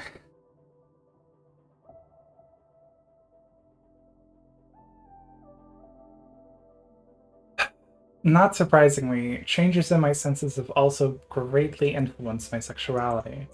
Not only am I more sexually excited by the scent of my partner, the increase in my tactile senses make my whole body feel alive, electric during sex. Nowhere is this more obvious than in my nipples,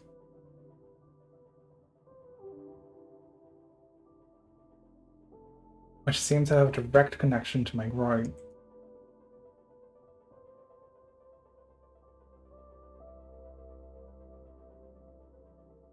Is it okay to admit I feel a little bit embarrassed reading this aloud?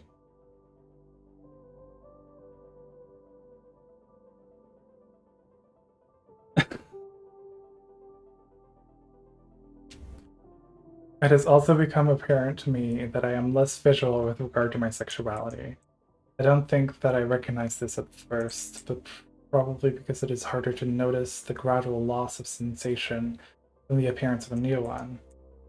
I only realized it about a year later when I began taking progesterone for 10 days out of the month to simulate the endogenous expression of progesterone in most women. The first thing I noticed upon taking progesterone is that my sex drive, particularly in response to visual input, sharply increased.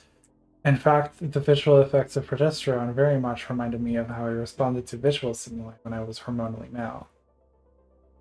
I think this stream is revealing that I am very, very easily flustered about shit like this.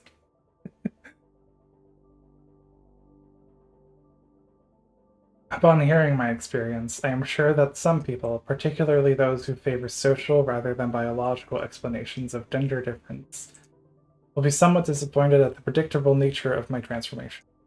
Some may even assume that I am buying into female stereotypes when I describe myself becoming more weepy, touchy-feely, flower-adoring, less sexually aggressive person. Not only are similar experiences regularly described by other trans women, but trans men typically give reciprocal accounts. They almost universally describe an increase in their sex drives, which become more responsive to visual inputs, male-type orgasm, more centralized, quicker to achieve, a decrease in their sense of smell, and more difficulty crying and discerning their emotions. On the other hand, those who are eager to have popular presumptions about hormones confirmed will probably be just as disappointed to hear what has not noticeably changed during my hormonal transition. My sexual orientation, the types of women I am attracted to, my tastes in music, movies, or hobbies, my politics, my sense of humor, my levels of aggression, competitiveness, nurturing, creativity, intelligence, and my ability to read maps or do math. While it would be irresponsible for me to say that these human traits are entirely hormone dependent, as it is possible that fetal hormones potentially play some role in predisposing to such traits, they clearly are not controlled by adult hormone levels to the extent that many people argue or assume.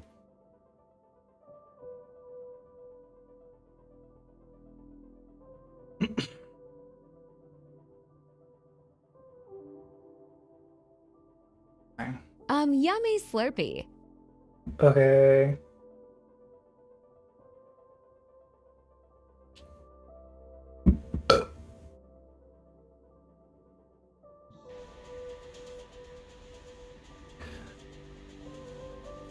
I take a bite. Wait.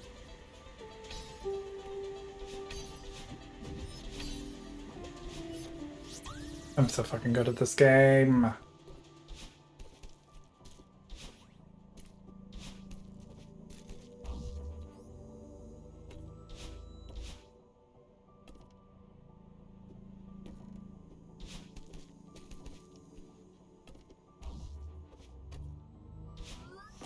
Okay, I kind of thought there was a secret there. Because I don't remember correctly.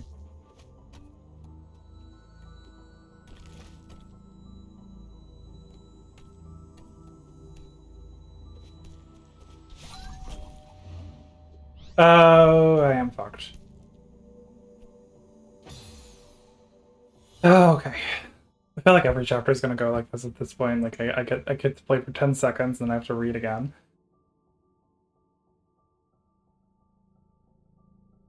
There we go.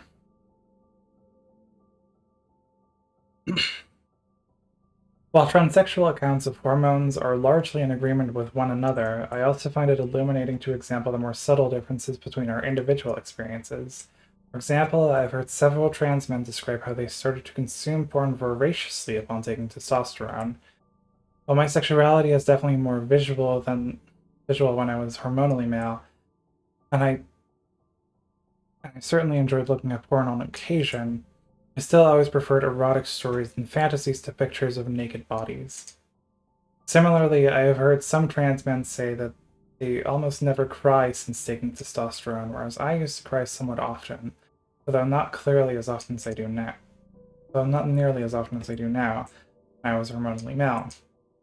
Some trans men have also described becoming more aggressive or competitive since taking testosterone, although many others describe themselves as becoming more calm. However, when I was hormonally male, I typically found myself to be the least aggressive or competitive guy in any room that I entered. Fucking same. This is not to say that I was passive, as I have always been motivated and eager to succeed at any task I've taken on. Rather, I've never really felt any desire to have my success come at the expense of others.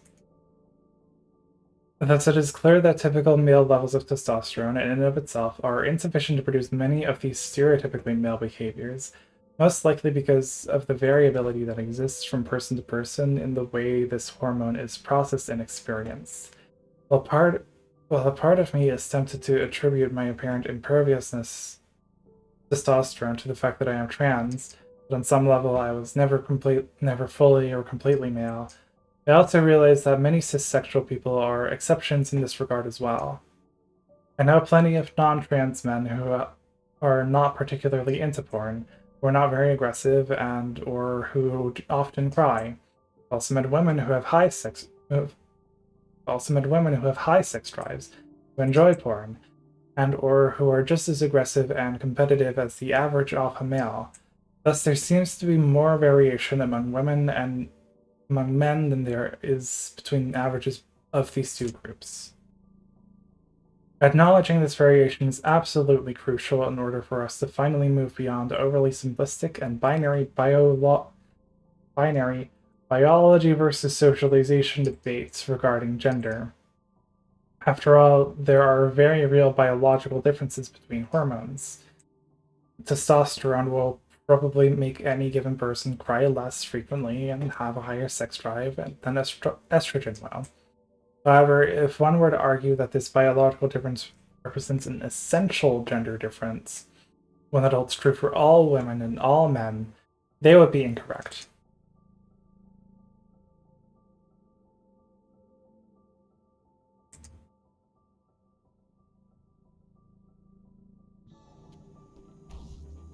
So, chat, how often do we consume porn?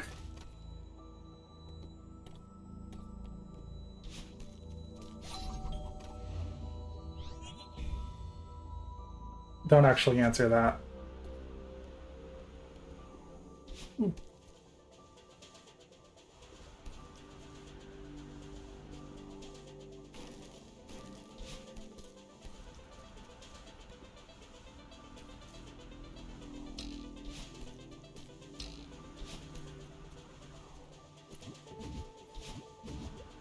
Oh, whoa, whoa, whoa.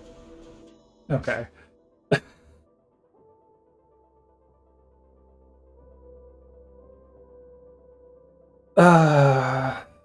After all, there are some men who cry more than certain women, and some women who have higher sex drives than certain men. Perhaps what is most telling is that, as a society, we regulate these hormonally influenced behaviors in a way that seems to exaggerate their natural effects. We actively discourage boys from crying, even though testosterone itself should reduce the chance of this happening. And we encourage men to act on their sex drives by praising them as studs, while discouraging women from doing the same by dismissing them as sluts, despite the fact that most women will end up having a lower sex drive than most men anyway.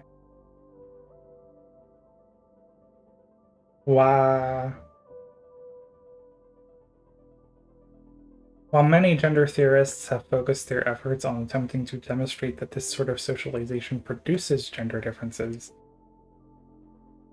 it seems to me more accurate to say that in many cases socialization acts to exaggerate biological gender differences that already exist. In other words, it coaxes those of us who are exceptional, e.g., men who cry often or women with high sex drives, to hide or curb those tendencies rather than simply falling where we may on the spectrum of gender diversity. By attempting to play down or erasing the existence of such exceptions, socialization distorts biological differences. By attempting to play down or erase the existence of such exceptions. Okay.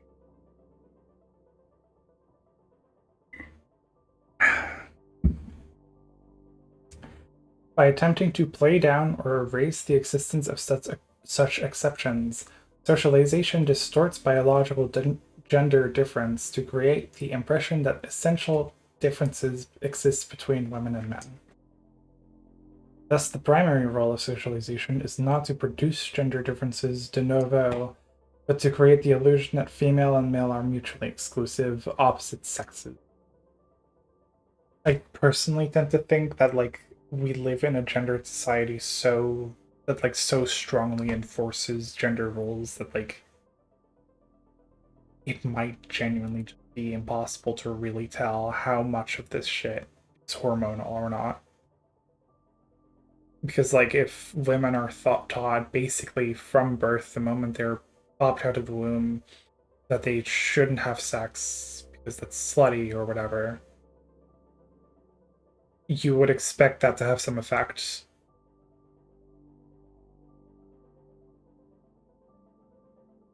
I won't necessarily dispute the science we have on hormones, but I do tend to think most of this bullshit is socially constructed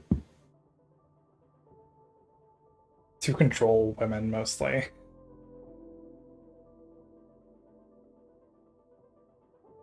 I read somewhere, maybe this book, that the differences between groups are exaggerated because people want to show they're not like the other group, in general, not just gender. Yeah, I think there's something to that. That might be what they're about to talk about.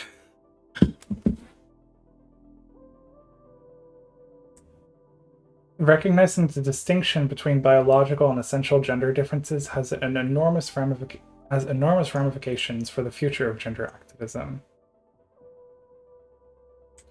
Since there is natural variations in our drives and the way we experience the world, attempts to minimize gender differences, i.e. insisting that people strive to be unisex or androgynous, are rather pointless.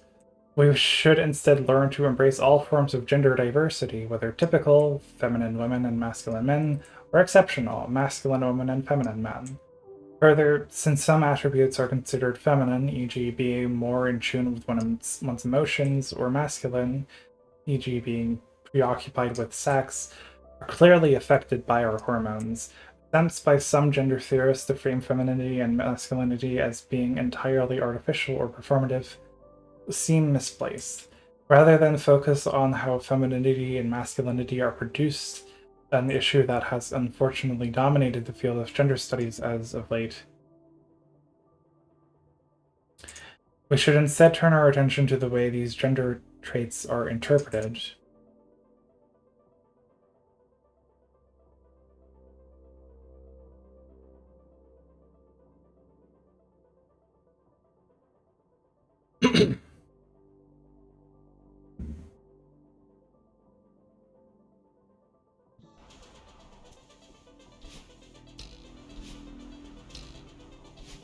Oh my god.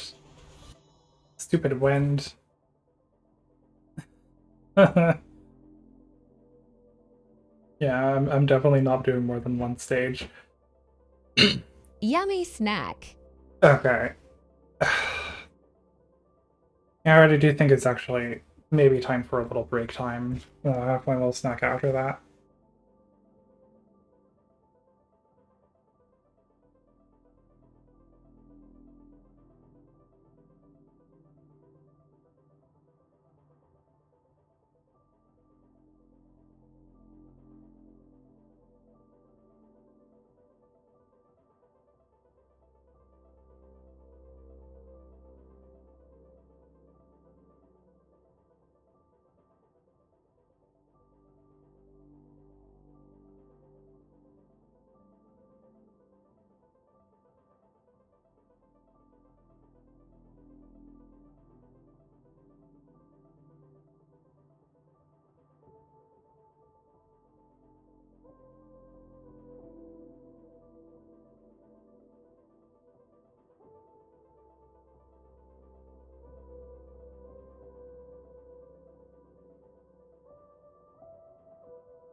Run him back.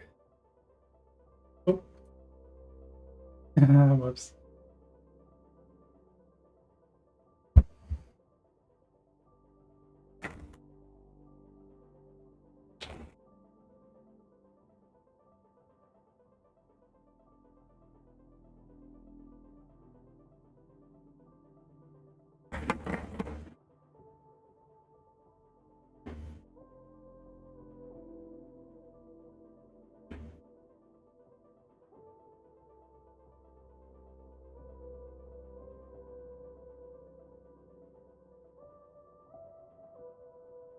Isopod. That's a good animal.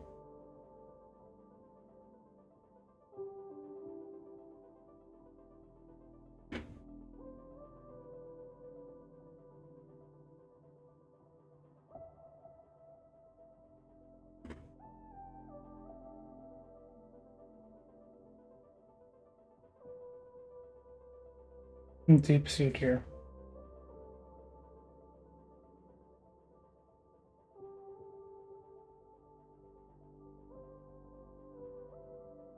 I think I have drawn something like that. Based on like the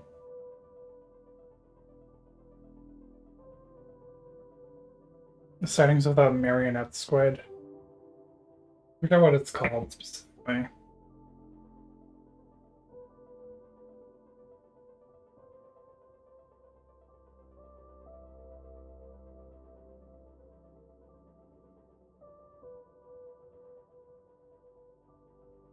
The big fin squid. Right.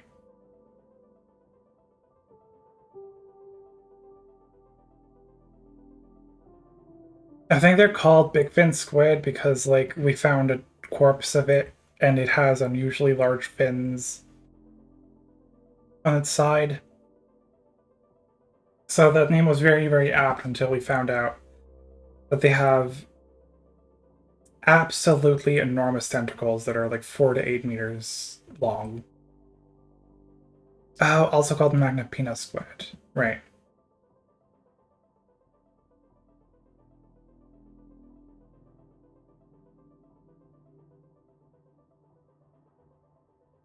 Really pretty animals. I really like them.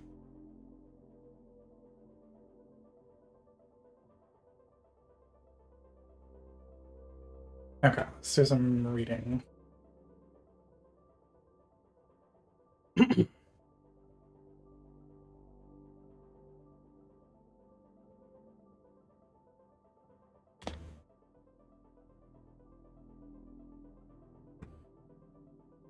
The issue of interpretation becomes obvious when considering transsexuals. For example, one cannot help but notice how much more empowering trans male descriptions of hormonal transition tend to sound compared to those of trans women. Trans men experience an increase in their sex drive, become less emotional, and their bodies become harder and stronger. All of these changes having positive connotations in our society. In contrast, I've experienced a decrease in my sex drive and become more emotional, softer, and weaker. All traits that are viewed negatively. The reason for these different connotations is obvious. In our culture, femininity and femaleness are not appreciated nor valued to the extent that masculinity and maleness are. And while embracing my own femaleness and my femininity during my transition was personally empowering and rewarding, I nevertheless felt overwhelmed by all of the negative connotation and inferior meanings that other people began to project onto me.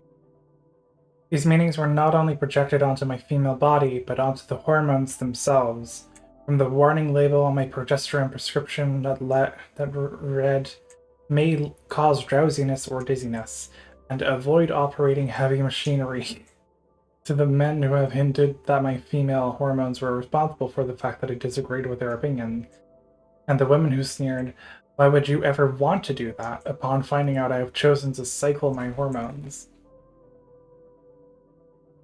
Once we start thinking of gender as being socially exaggerated rather than socially constructed, we can finally tackle the issue of sexism in our society, having to dismiss or undermine biological sex in the process. While biological gender differences are very real, most of the connotations, values, and assumptions we associate with female and male biology are not. Okay, I think this part says a lot about like a differing view in what constitutes gender and what constitutes sex.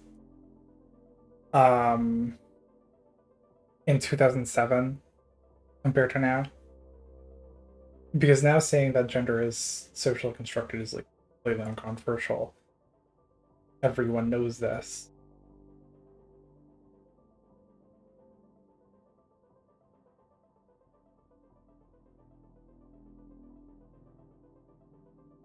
Right, but I guess at the time, I don't know.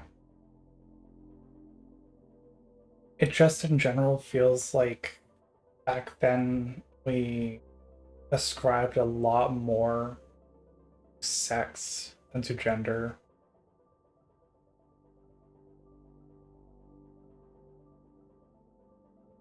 And I think that's maybe why the term transsexual fell out of favor.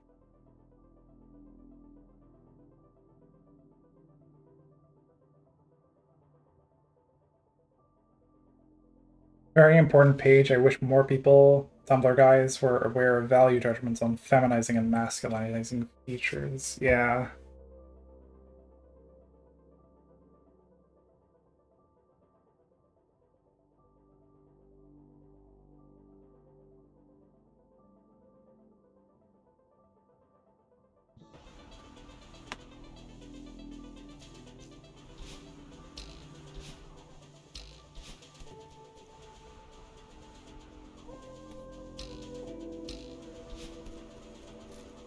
Whoa!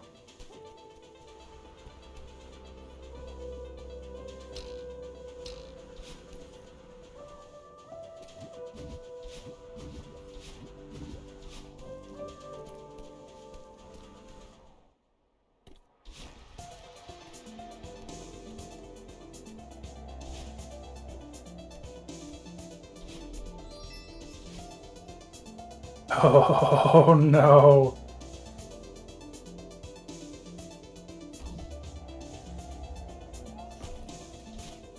Oh god.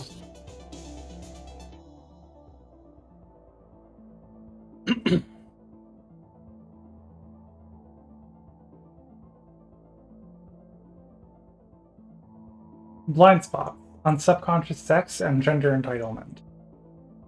Okay, I want to come back to this actually. Like, she seems to acknowledge that there is a ton of variance within gendered categories about like these associated traits of being feminine and masculine, right?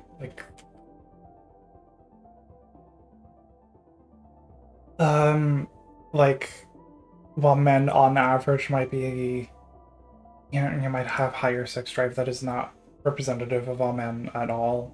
There's a ton of variance going on there. It's interesting to me to then still go and pretend like, yes, differences in sex are real, right?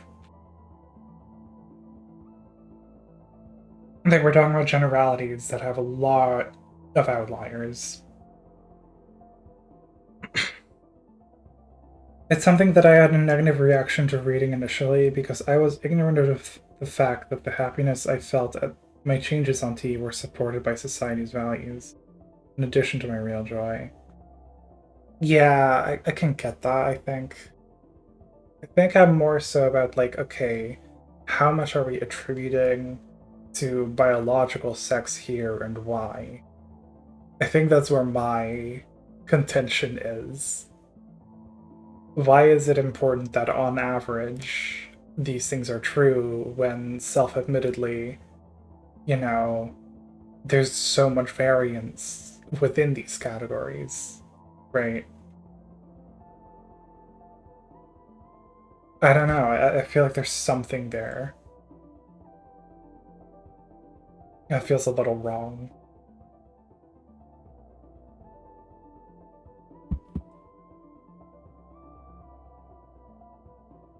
Because, like, the thing is, all of these bullshit, biological bullshit things have been used to, like, you know, be misogynist for ages. There's variance, the variance is downplayed in society. Yeah, that does seem to be the point, but there's still this, like, but understanding variance between the sexes is important. And it's like, but why though? You know? That's kind of the part that I'm tripping over. Okay, let's just keep reading. Blind spots on subconscious sex and gender entitlement. One of the most frustrating aspects about being transsexual is that I'm frequently asked to explain to other people why I decided to transition. Why did I feel it was necessary to change my body? How could I possibly know that I'd be happier as a woman when I had only ever experienced being male? If I don't believe that women and men are opposite sexes, then why change my sex at all? Unfortunately, these are among the most common questions people ask. They are also, while these are among the most while these are among the most common questions people ask, they are also the ones which people are the least open to hearing my answer. After having fielded these sorts of questions from my friends and family at high school and college classes where I've been invited to speak, and from fellow queers and feminists with whom I've shared discussions about gender, I've come to the conclusion that most cissexuals have a particular blind spot at the source of their seemingly endless curiosity and often doubt about how someone who was born into a certain physical sex can come to know themselves as a member of the other sex. This blind spot has to do with what has been commonly called gender identity.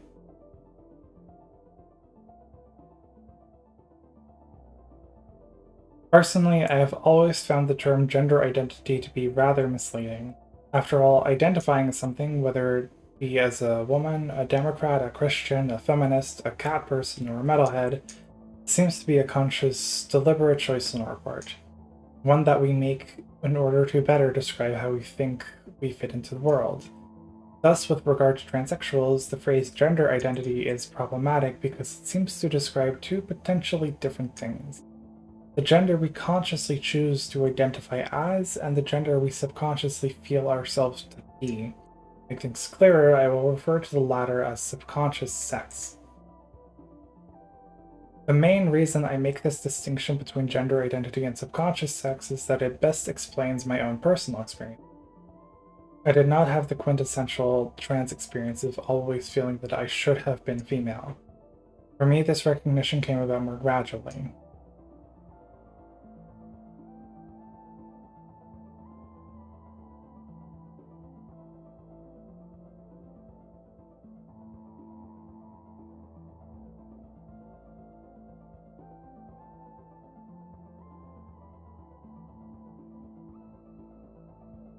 Oh, what am I doing?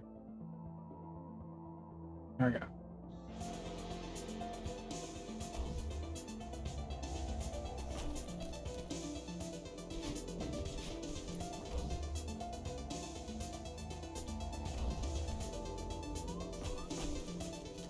Uh...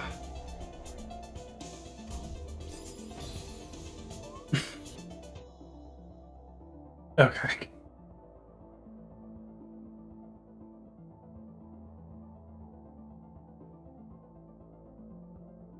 This is more awkward.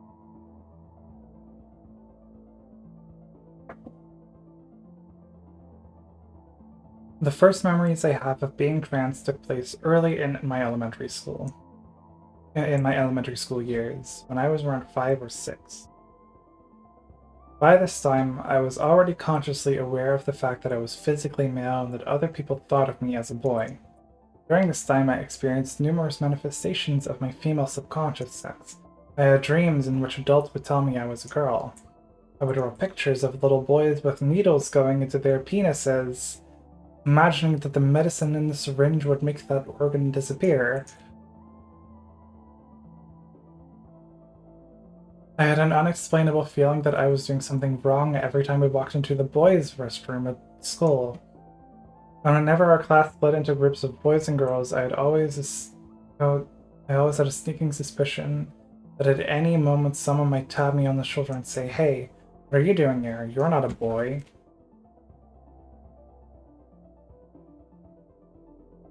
I wasn't sure what to make of these feelings at the time. After all, I was obviously a boy, everybody thought so. And unlike other MTF spectrum children, I never really wanted to take part in girlish activities, such as playing house. Being that, like most elementary school children, my understanding of girl and boy was largely based on gender preferences in toys, activities, and interests, it wasn't clear to me how to reconcile my vague, subconscious feelings with my passion for dinosaurs and my desire to be a Major League Baseball player when I grew up. My vague subconscious feelings where I imagine medicine that make my genitals go away. It doesn't sound very vague to me. Oh well. It wasn't until the age of 11 that I consciously recognized these subconscious feelings as an urge or desire to be female. The first incident that led to this discovery happened late one night. After engaging in a losing battle with insomnia, I found myself inexplicably compelled to remove a set of white lacy curtains from the window and wrap them around my body like a dress.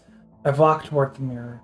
Since I was a prepubescent boy with one of those longish boy haircuts that were popular in the late 70s, the curtains alone were sufficient to complete my transformation. I looked like a girl. I stared at my reflection for over an hour, stunned. It felt like an epiphany because, for some unexplainable reason, seeing myself as a girl made absolutely perfect sense to me. The second discovery happened shortly thereafter. Every day at school, I used to play by myself every day after school, I used to play by myself in my bedroom, making up little adventure stories that I would act out. For a while, most likely inspired by my mirror epiphany, the adventures I created had a plot twist, where my imaginary nemesis would turn me into a girl, and I would spend the rest of the story trying to find him so that he could turn me back into a boy. After a while, I got bored with that last part of the story, so it simply continued through the rest of the adventure as a girl. I did this for a couple of weeks before I realized the being a girl part of the story was much more than just play. It became obvious to me that I actually wanted to be a girl and that on some level it felt right. That's really adorable.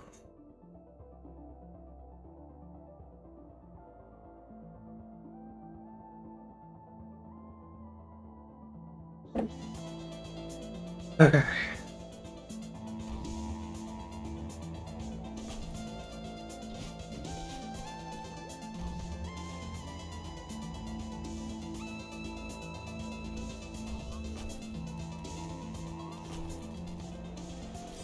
Ugh. Okay.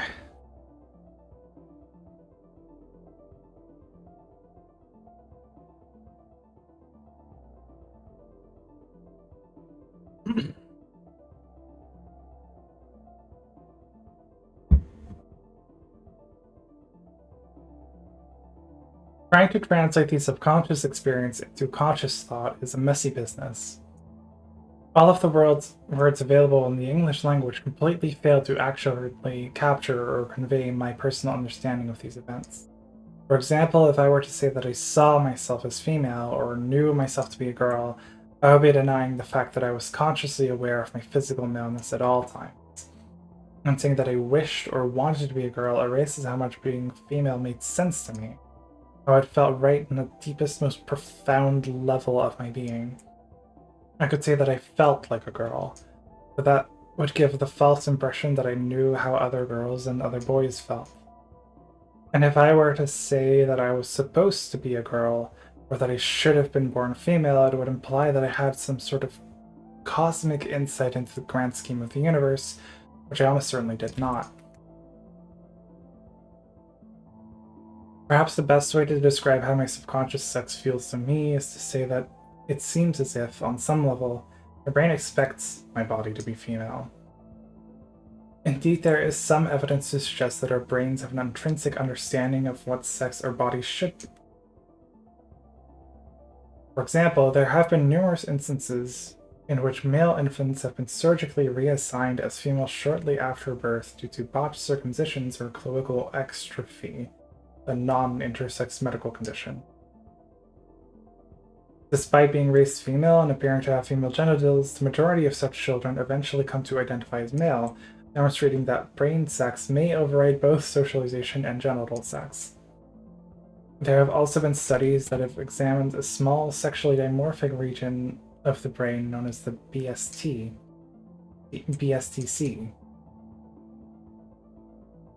Researchers found that the structure of the BSTC region in trans women more closely resembles that of most women, while in trans men it resembles that of most men. Like all brain research, such studies have certain limitations and caveats. They do suggest that our brains may be hardwired to expect our bodies to be female or male, independent of our socialization or the appearance of our bodies. Personally, I am drawn to the brain hardwiring hypothesis, not because I believe that it has been proven scientifically beyond a doubt, but because it best explains why the thoughts I have had of being female always felt vague and ever-present, like they were an unconscious knowing that always seemed to defy conscious reality. It would also account for how I knew there was something wrong with me being a boy before I ever could consciously put it into words.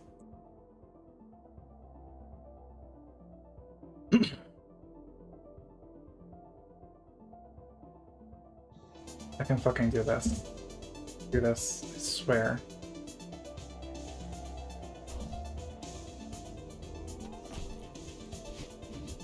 What? Okay, I swear my button just didn't work.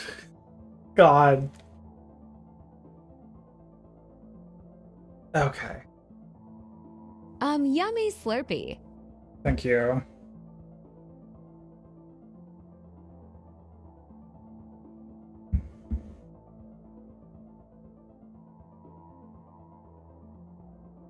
It would also account for how I knew there was something wrong with me being a boy before I could ever consciously put it into words. I had dreams about being or becoming a girl well before I experienced any conscious desire to be female or feminine. Why my first experience masturbating as a teen, which happened before I had ever seen or heard anything about what happens when people have sex, involved me spreading my legs, placing my hand on my crotch and rocking my hand back and forth, the way many girls instinctively do it. Sure. And the brain hardwiring hypothesis can also account for why thinking of myself as female has always been beyond my conscious reach. Why I was unable to repress it or rationalize it away, no matter how hard I tried. A lot of people assume that trans people have an addict-like obsession with being the other sex. The more we think about it, the more we want it, or convince ourselves into believing it to be true. I have found that being trans is quite the opposite. The more I try to ignore the thoughts of being female, the more persistently they push their way back into the forefront of my mind. In that way, they felt more like subconscious feelings, such as hunger or thirst, where neglecting the urge only makes the feeling more intense with time. You'd have to stop the world just to stop the feeling. I am sure that some people will object to me referring to this aspect of my person as subconscious sex rather than gender. I prefer sex because I've experienced it being rather exclusively about my physical sex, and because, for me, the subconscious desire to be female has existed independently of the social phenomenon commonly associated with the word gender. As mentioned previously, my initial experience with my female subconscious sex was not accompanied by any corresponding desire to explore female gender roles or to express femininity. Nor was it the result of me trying to fit into societal gender norms because, by all accounts, I was considered to be a fairly normal-acting young boy at the time. And my female subconscious sex was most certainly not the result of socialization or social gender constructs, as it defied everything I had been thought was true about gender. as well as the constant encouragement I received to think of myself as a boy and act masculine. Although I believe that my female subconscious sex originated with me, i.e., that it is an intrinsic part of my person, things were inevitably complicated once my conscious mind began processing these feelings, coming up against the reality of not only my physical maleness, but the fact that I had to function in a world where everybody else related to me as male. This intersection of subconscious and conscious sex is what I would prefer to think of as gender identity. When once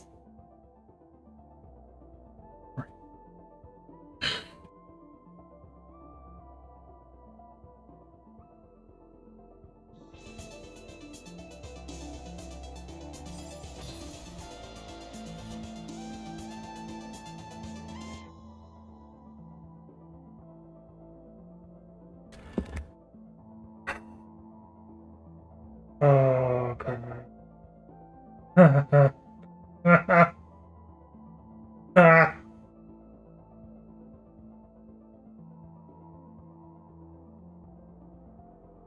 Okay.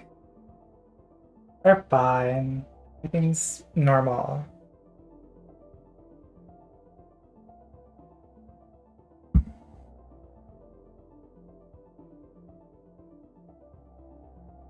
When one's subconscious and conscious sexes match, as they do for cissexuals, an appropriate gender identity may emerge rather seamlessly.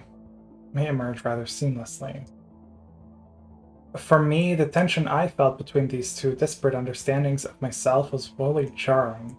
Even as a youngster, I realized that there was really only 3 ways to potentially resolve the problem. I could suppress my subconscious sex, which I tried to do, but was never fully successful. Accept my subconscious sex as my conscious sex, which would entail not only denying my physical maleness, but announcing to my family and friends that I was a girl, an action I knew would be both dangerous and devastating for everyone involved, or learn to manage the difference between my conscious and subconscious sex.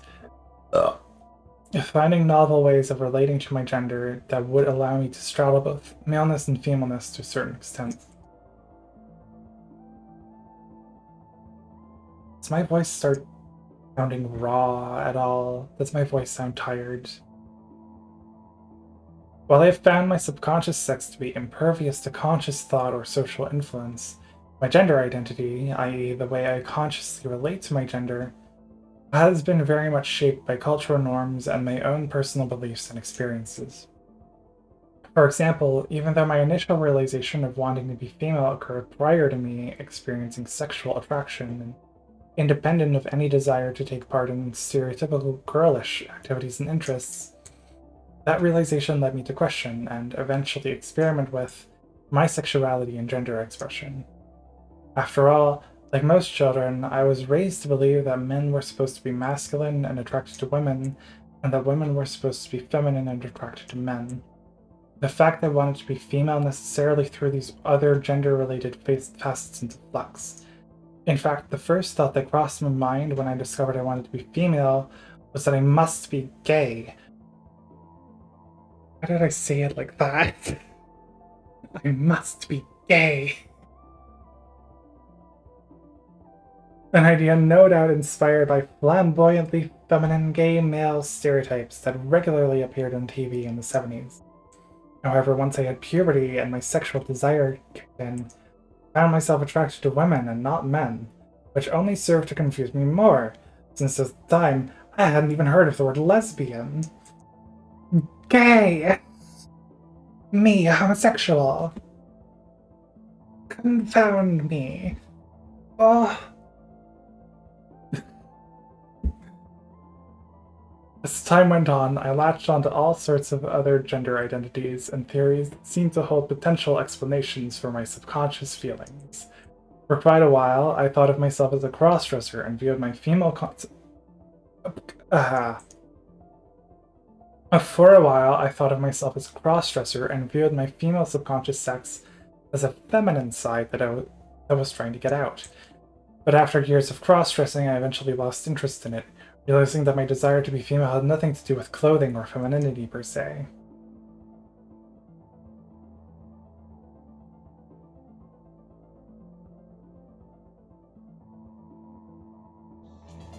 Fuck strawberries. Strawberries are a plot designed by big transgender to get you to read transfeminist literature. Oh, but I want them. Yummy.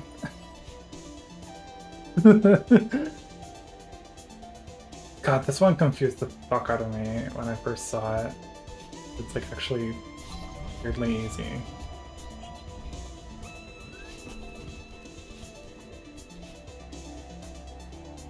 It's snowball time.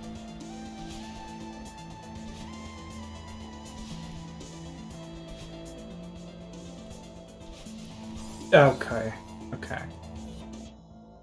Doesn't mean we're near the end.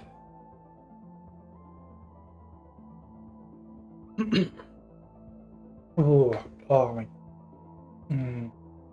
I like face muscles. Massage. Okay.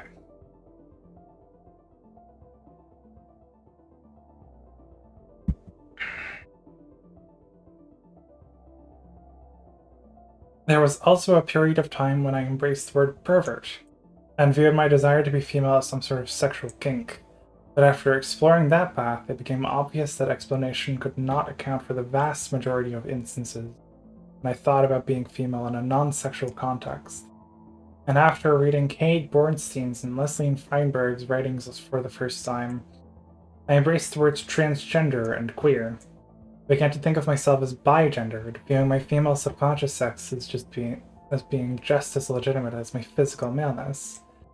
In the years just prior to my transition, I started to express my femaleness as much as possible within the context of having a male body. I became a very androgynous queer boy in the eyes of the world. While it felt relieving to simply be myself, not to care about what other people thought of me, I still found myself grappling with a constant, compelling subconscious knowledge that I should be female rather than male. After 20 years of exploration and experimentation, I eventually reached the conclusion that my female subconscious sex had nothing to do with gender roles, femininity, or sexual expression. It was the personal relationship I had with my own body.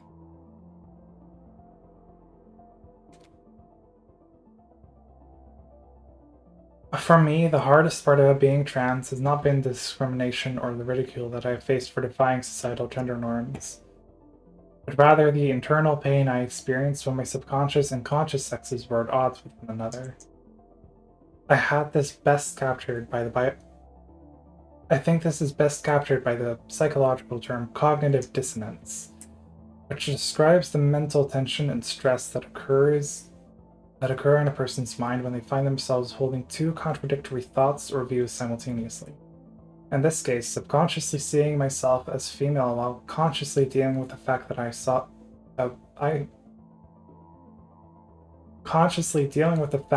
that I was male. This gender dissonance can manifest itself in a numerous of. That's not what that says. This gender dissonance can manifest itself in a number of ways. Sometimes it felt like stress or anxiousness, which led to marathon battles with insomnia. Other times it surfaced as jealousy or anger at other people who seemed to enjoy taking their gender for granted. But most of all, it felt like sadness to me. A sort of gender sadness, a chronic and persistent grief over the fact that I felt so wrong in my body. When was the term gender dysphoria coined?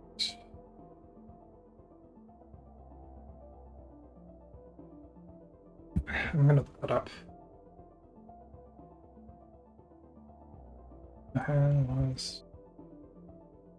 When was gender invented? Oh, I'd love to know. 1955.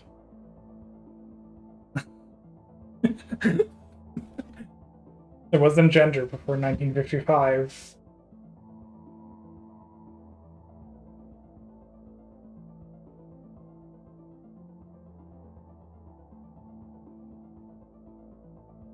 That one, like, pronouns came out.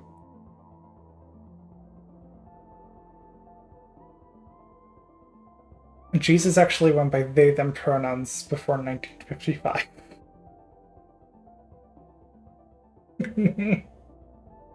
Everyone did.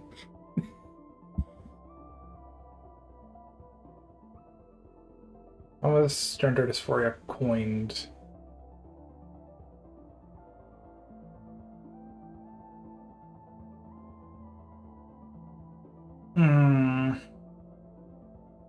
Oh, right, I think I looked this up last stream already. Yeah, okay, I think I understand why she doesn't use it. It seems to come from a clinical background, right? It comes from a psychiatry background, term gender dysphoria.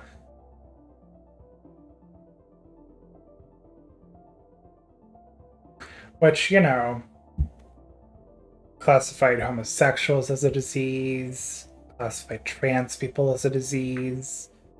So it kind of makes sense to not use that term, especially at the time when being transgender was still considered a disease, a disorder.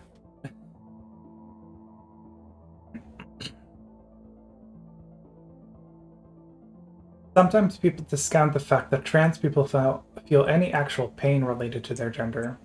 Of course, it is easy for them to dismiss gender dissonance. It's invisible, and perhaps more relevantly, they themselves are unable to relate to it.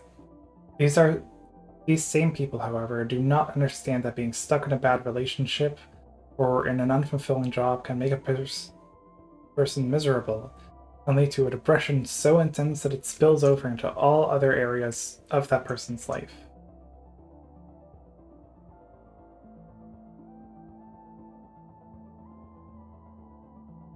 Not much to comment on in this part. It's, yeah.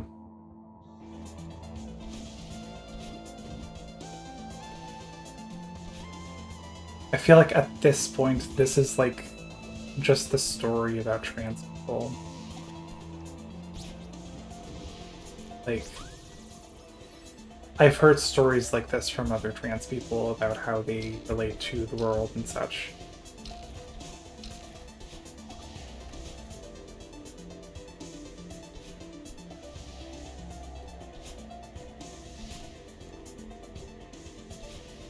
Ah, bad timing.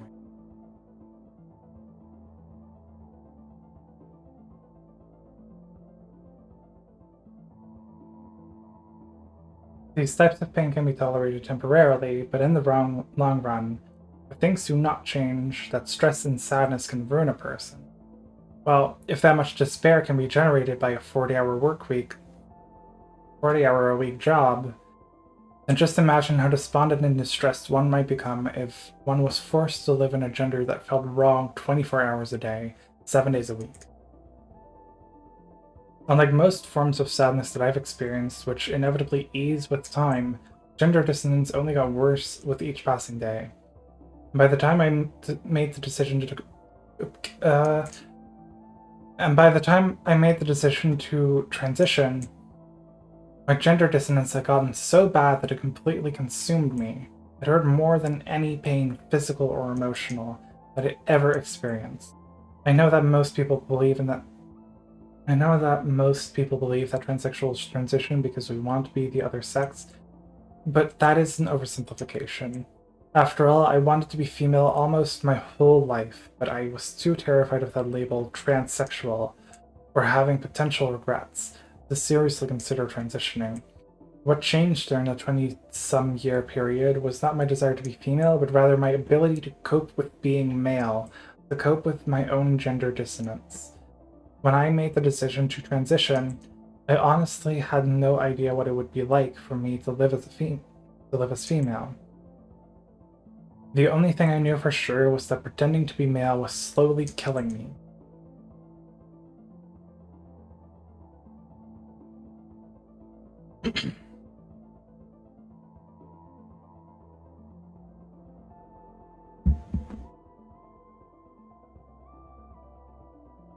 Transsexuals will often say that they can never know for sure whether they should physically transition until they begin taking hormones.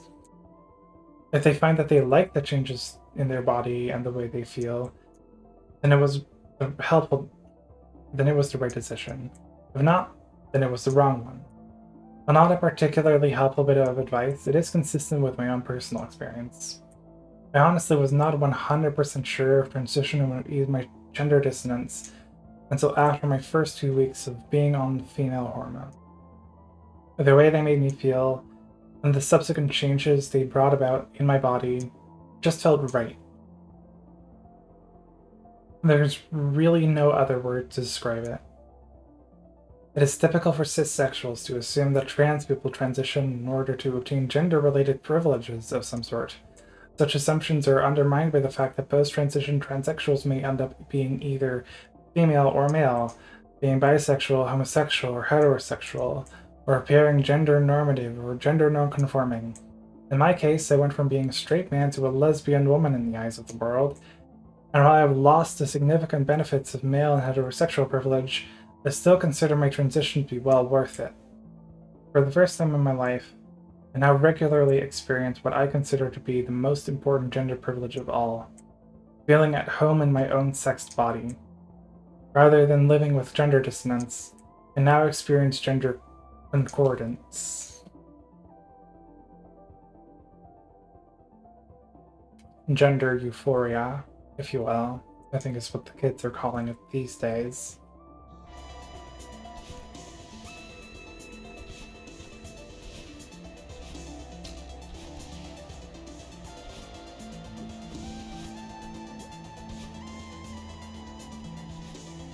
Oh my.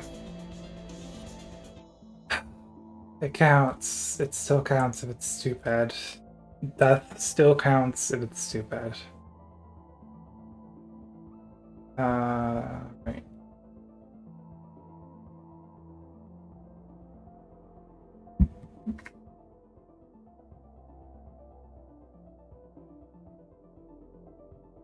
Many cissexual people seem to have a hard time accepting the idea that they too have a subconscious sex, a deep-rooted understanding of what sex their body should be. I suppose that when a person feels right in the sex they were born into, they are never forced to locate or question their subconscious sex, to differentiate it from their physical sex. In other words, their subconscious sex exists, but it is hidden from view. They have a blind spot. I do believe that it is possible for cissexuals to catch a glimpse of their subconscious sex. When I do presentations on trans issues, I try to accomplish this by asking the audience a question. If I offered you $10 million under the condition that you live as the other sex for the rest of your life, would you take me up on the offer? Well, there is often some wise ass in the audience who will say yes, but the vast majority of people shake their heads to indicate no. The responses clearly have nothing to do with gender privileges because both women and men, queers and straights, insist that they wouldn't be willing to make that change. I tend to agree, actually, on that one. Like, $10 million would set you off for life, but I do not want to live as a woman. I don't want to be that.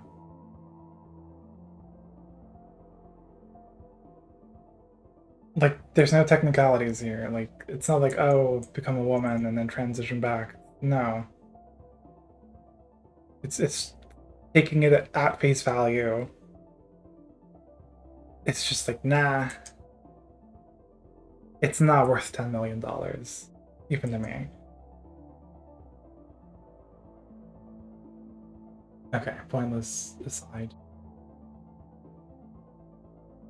When I ask individuals why they answered no, they get a bit flustered at first, as if they are at a loss for words. Eventually they end up saying something like, because I just am a woman or man, or it just wouldn't be right. Let's face it, if cissexuals didn't have a subconscious sex, then sex reassignment would be far more common than it is. Women who wanted to succeed in the male-dominated business would simply transition to male. Lesbians and gay men who were ashamed for their queerness would simply transition to the other sex. Gender studies grad students would transition for a few years to gather data on their theses. Actors playing transsexuals would go on hormones for a few months to make their portrayals more authentic. Criminals and spies would physically transition as a way of going undercover. And contestants on reality shows would be willing to change their sex in hope of achieving 15 minutes of fame. Of course, such scenarios seem absolutely ridiculous to us. They are unfathomable because, on a profound subconscious level, we all understand that our physical sex is far more than a superficial shell we inhabit.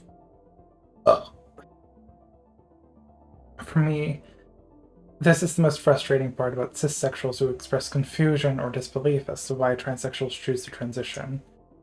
They are unable to see that their disbelief stems from their own experience of feeling at home in the sex they were born into. You don't think you could detransition for over $10 million? Yeah, like, even if that money is a lot of fucking money, it's still like the rest of your life, right? I would not be happy in that situation. And if I'm not happy, then it's not worth any amount of money, really.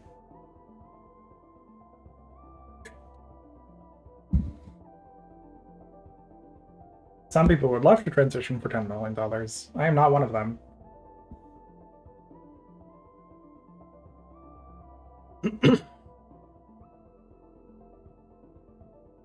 It's tempting for the money, but I don't think I could live like that. Yeah. They're unable to see that their disbelief stems directly from their own experience of feeling at home in the sex they were born into. Their own gender concordance. In other words, it is their own subconscious sex, and their inability to recognize it makes it difficult for them to understand why anyone would want to change their sex. Yeah, I find that, like, even a lot of cis allies who consider themselves more progressive on this shit, like, sometimes they just don't get it.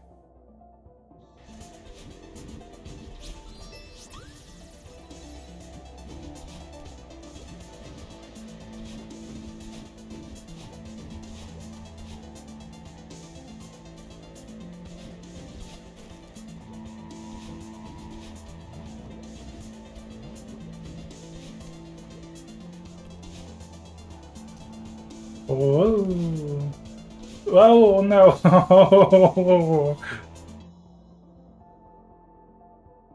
Oh, okay.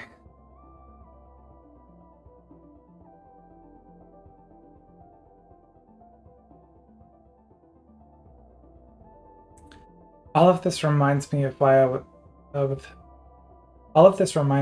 was growing up in the 70s and early 80s, when most straight people had a similar blind spot regarding sexual orientation. People often expressed an inability to fathom how someone could be attracted to the same sex. They said ridiculous things like, "It's just not natural, it must be a phase, and I just don't understand it." They actually had the nerve or naivete to ask queer people, "But how do you know that you're really gay?" But how do you know that you're really gay? Without ever thinking to ask themselves the reciprocal question, how do I know that I'm really straight?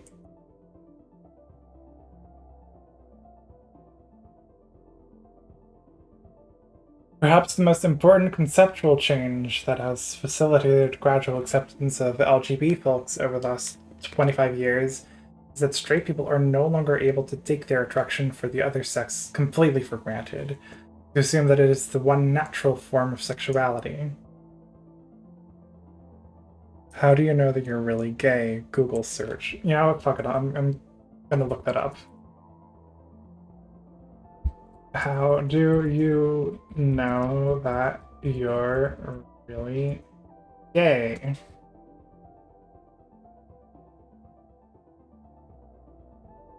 It's a 10-minute YouTube video by a channel called It Takes Courage.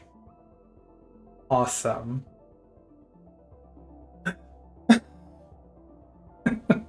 Oh my god.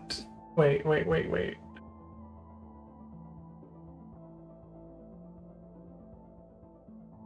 How do I real quick pull this up?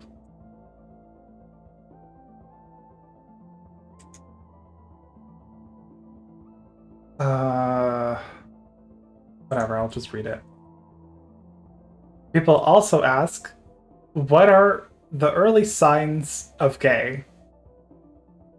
Of what identifies as gay?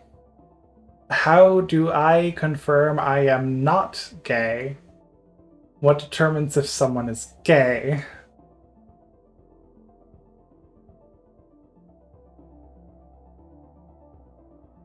Can a gay man have a child with a woman? Can a gay man still love his wife? How to handle a gay husband?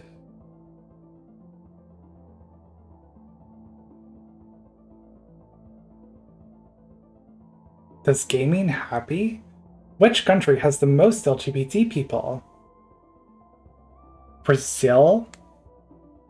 Oh my god, the Netherlands is behind Brazil. Brazil's 15%, the Netherlands is 12%. God, we are really going backwards as a country, huh? Brasil, campeão do mundo. Número uno. Is homosexuality increasing?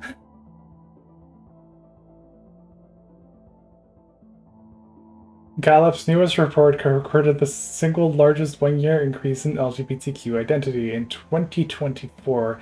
Nearly 1 in 10, 9.3 Americans identified as LGBTQ. Okay, well that's American, so it doesn't matter.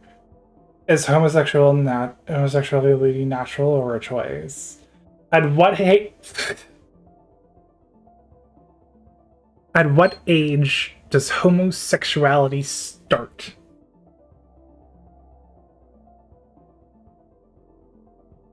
How long do bisexuals live? God.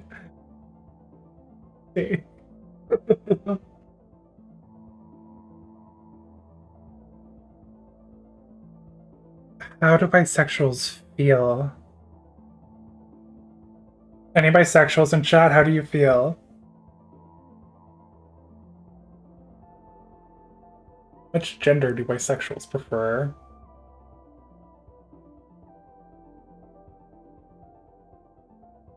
What colors do bisexuals wear? Any bisexuals in chat, what colors are you wearing? What is the most pansexual color?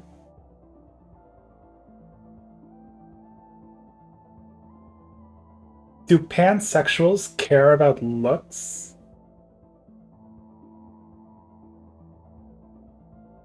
What pronouns do pansexuals use? What is pansexual?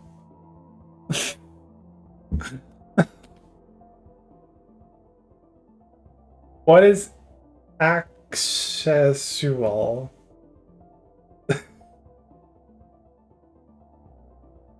Are asexuals straight? What is arrow ace?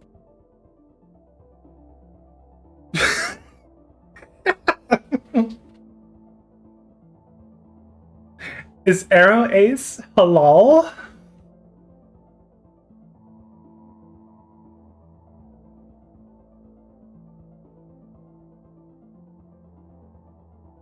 Is being asexual okay in Islam?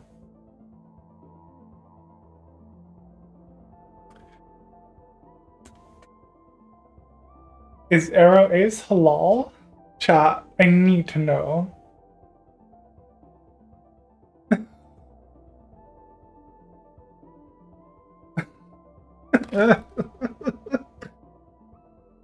Okay, fuck. I was reading, I swear. Fuck, where was I? Shit. Right. They now recognize that, like queer people, they have a sexual orientation too.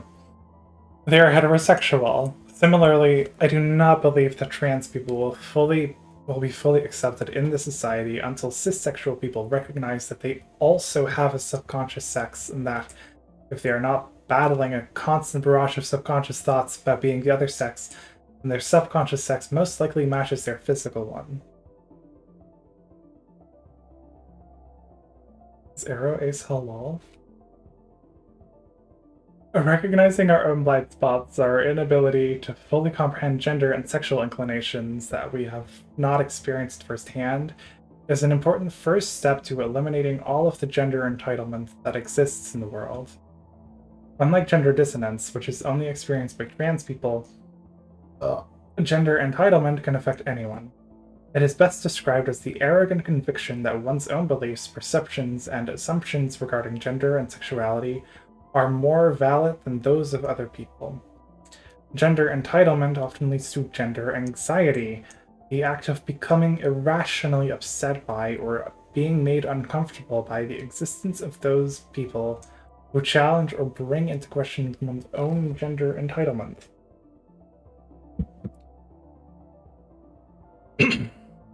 There are many different but often overlapping forms of gender entitlement and gender anxiety. For example, one of the most frequently discussed forms of gender entitlement is heterosexism, the belief that heterosexuality is the only natural, legitimate, or morally acceptable form of sexual desire. Heterosexist gender entitlement can lead to homophobia, which is an expression of gender anxiety directed at those people who engage in same-sex relationships.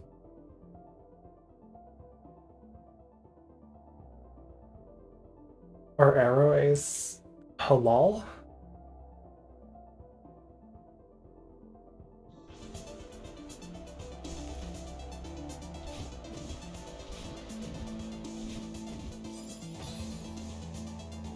Okay. Are arrows halal?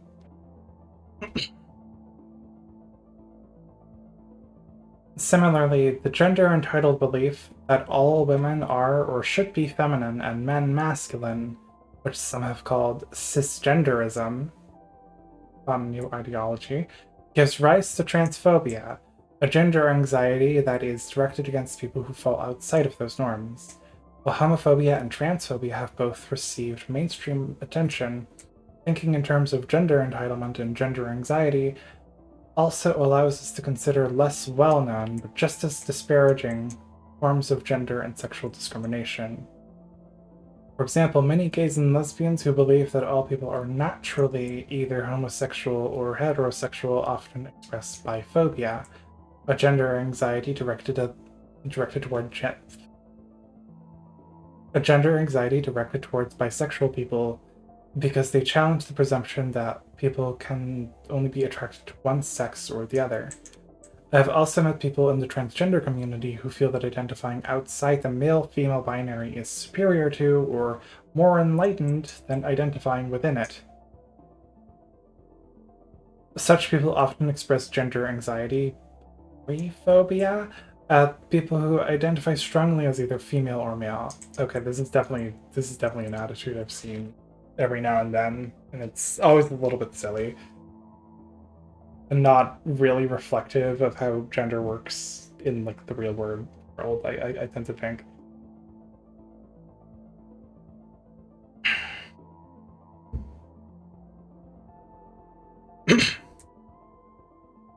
What should be obvious by now is that all forms of gender entitlement and gender anxiety are, at their core, expressions of insecurity.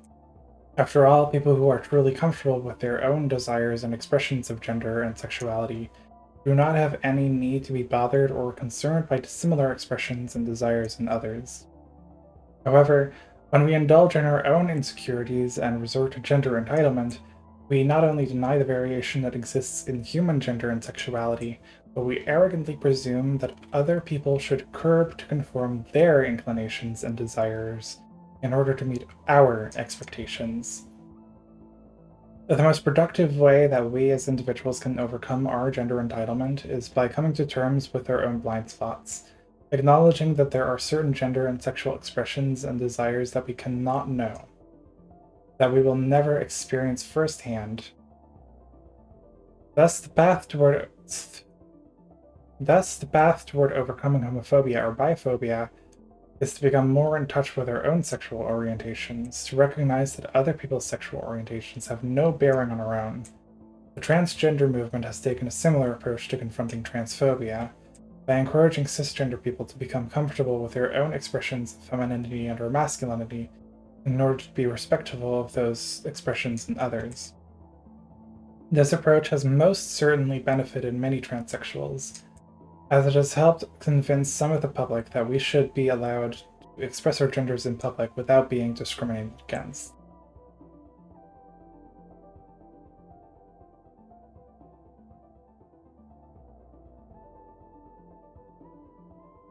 Oh.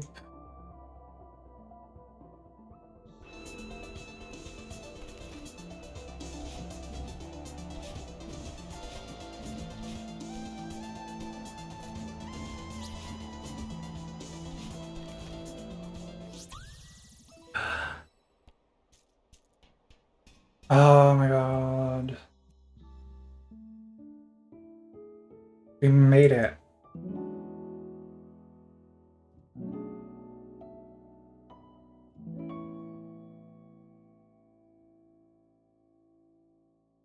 We made it.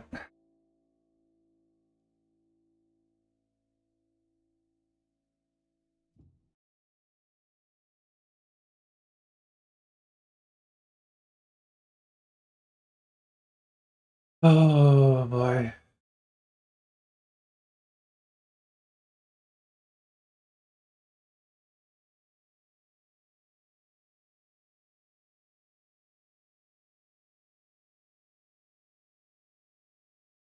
Show me your belly. Okay. That's a reward. That's a reward. Oh boy.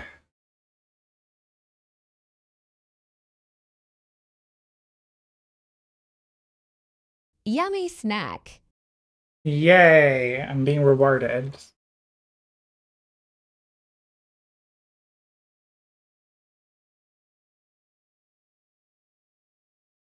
I'm just gonna make a poll.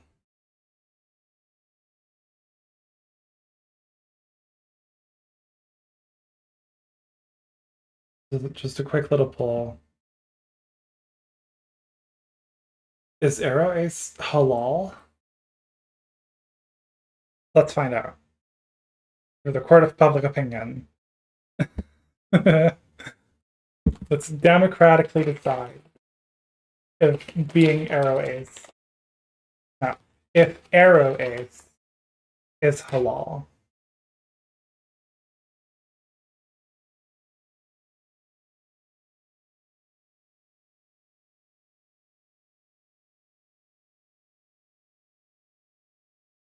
You vote for yes.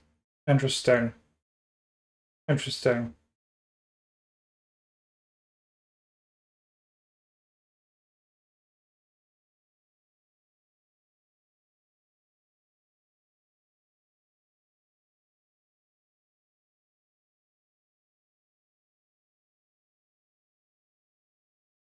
Not, not the biggest sample size, but we can extrapolate. Yeah. 2 people, that's like, you know, kind of a lot of people.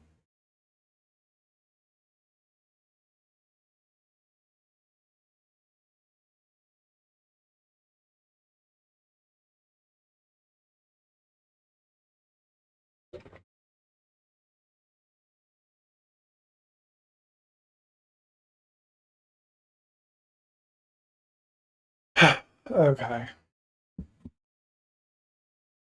I think that was most I've died in a single chapter.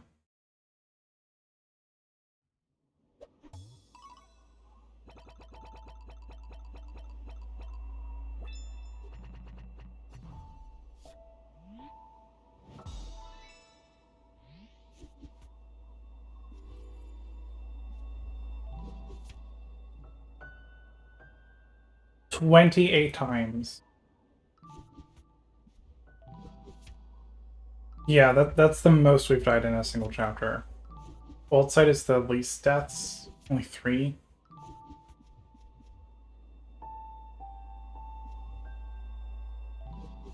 I think the Mirror Temple is probably going to be a nightmare. Oh my god.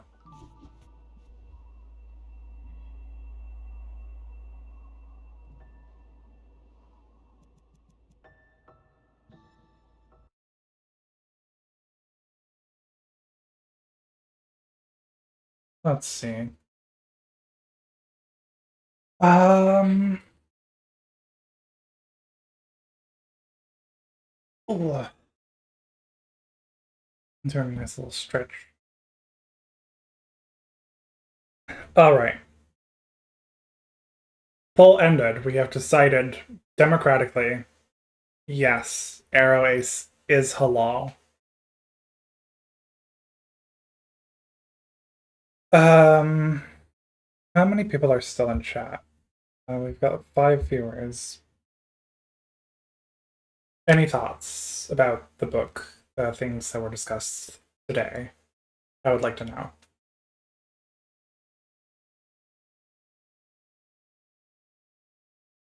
I feel like a lot of it was very personal, so it's kind of hard to like really comment on that. In terms of like, you know, theoretical discussion about theory or whatever the fuck.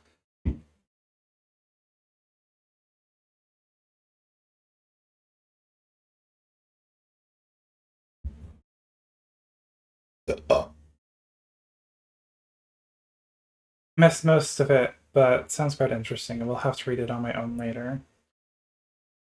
I do also post these as VODs. Which you can use as a reading companion, I guess? An audiobook? I don't know. I want to like very clearly signal that like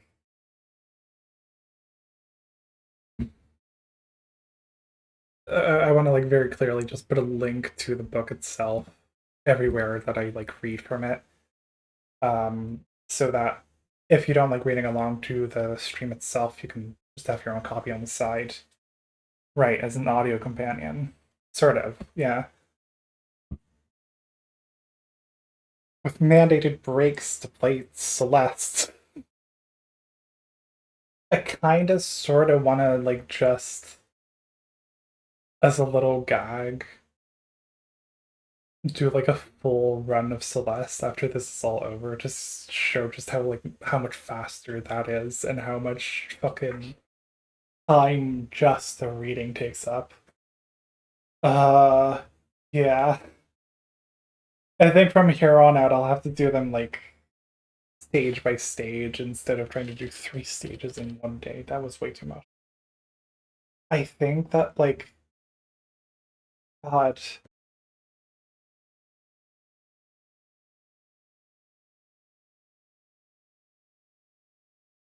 reading Julia Serano's Whipping Girl, but every time I finish a page, I have to die in Celeste.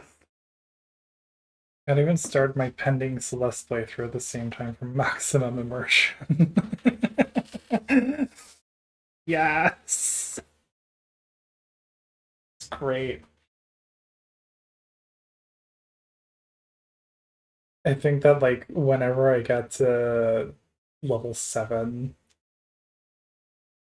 that's gonna be a really long stream. Like, that chapter is single-handedly, like, maybe like 2 or 3 times the length of all the other ones or something. I don't know. It's intense. It's a lot.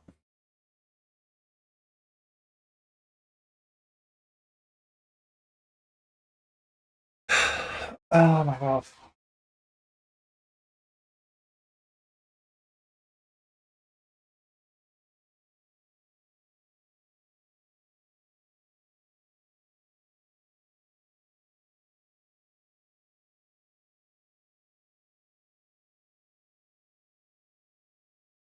Would you prefer to put a time limit on the stream rather than a chapter goal? I don't know. Stopping in the middle of a Celeste stage feels really awkward. And I kind of like this format.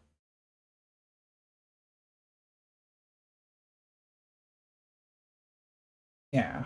I think I'll just do it like a stage by stage and Celeste stages.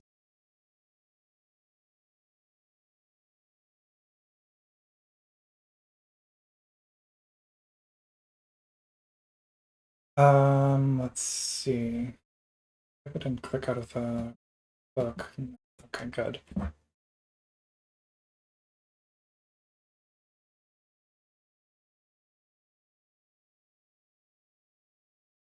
There we go. Mark where I left off. Page 70. We are currently at page 70 out of 315. And the pages that I have to read is closer to about 260-ish. I don't remember the math I did on that.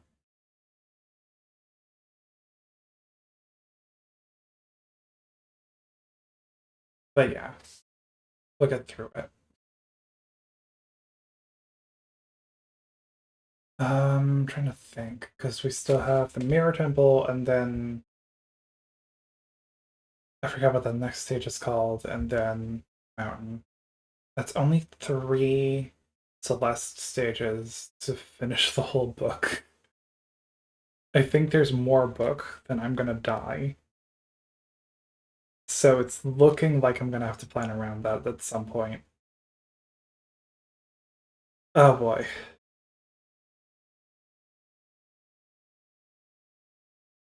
I think I'm gonna start playing community stages.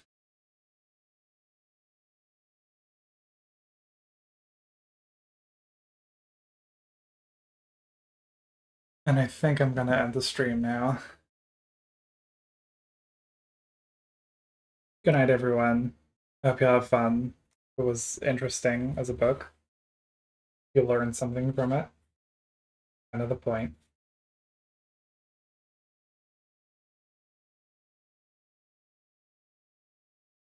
Good night. Bye-bye.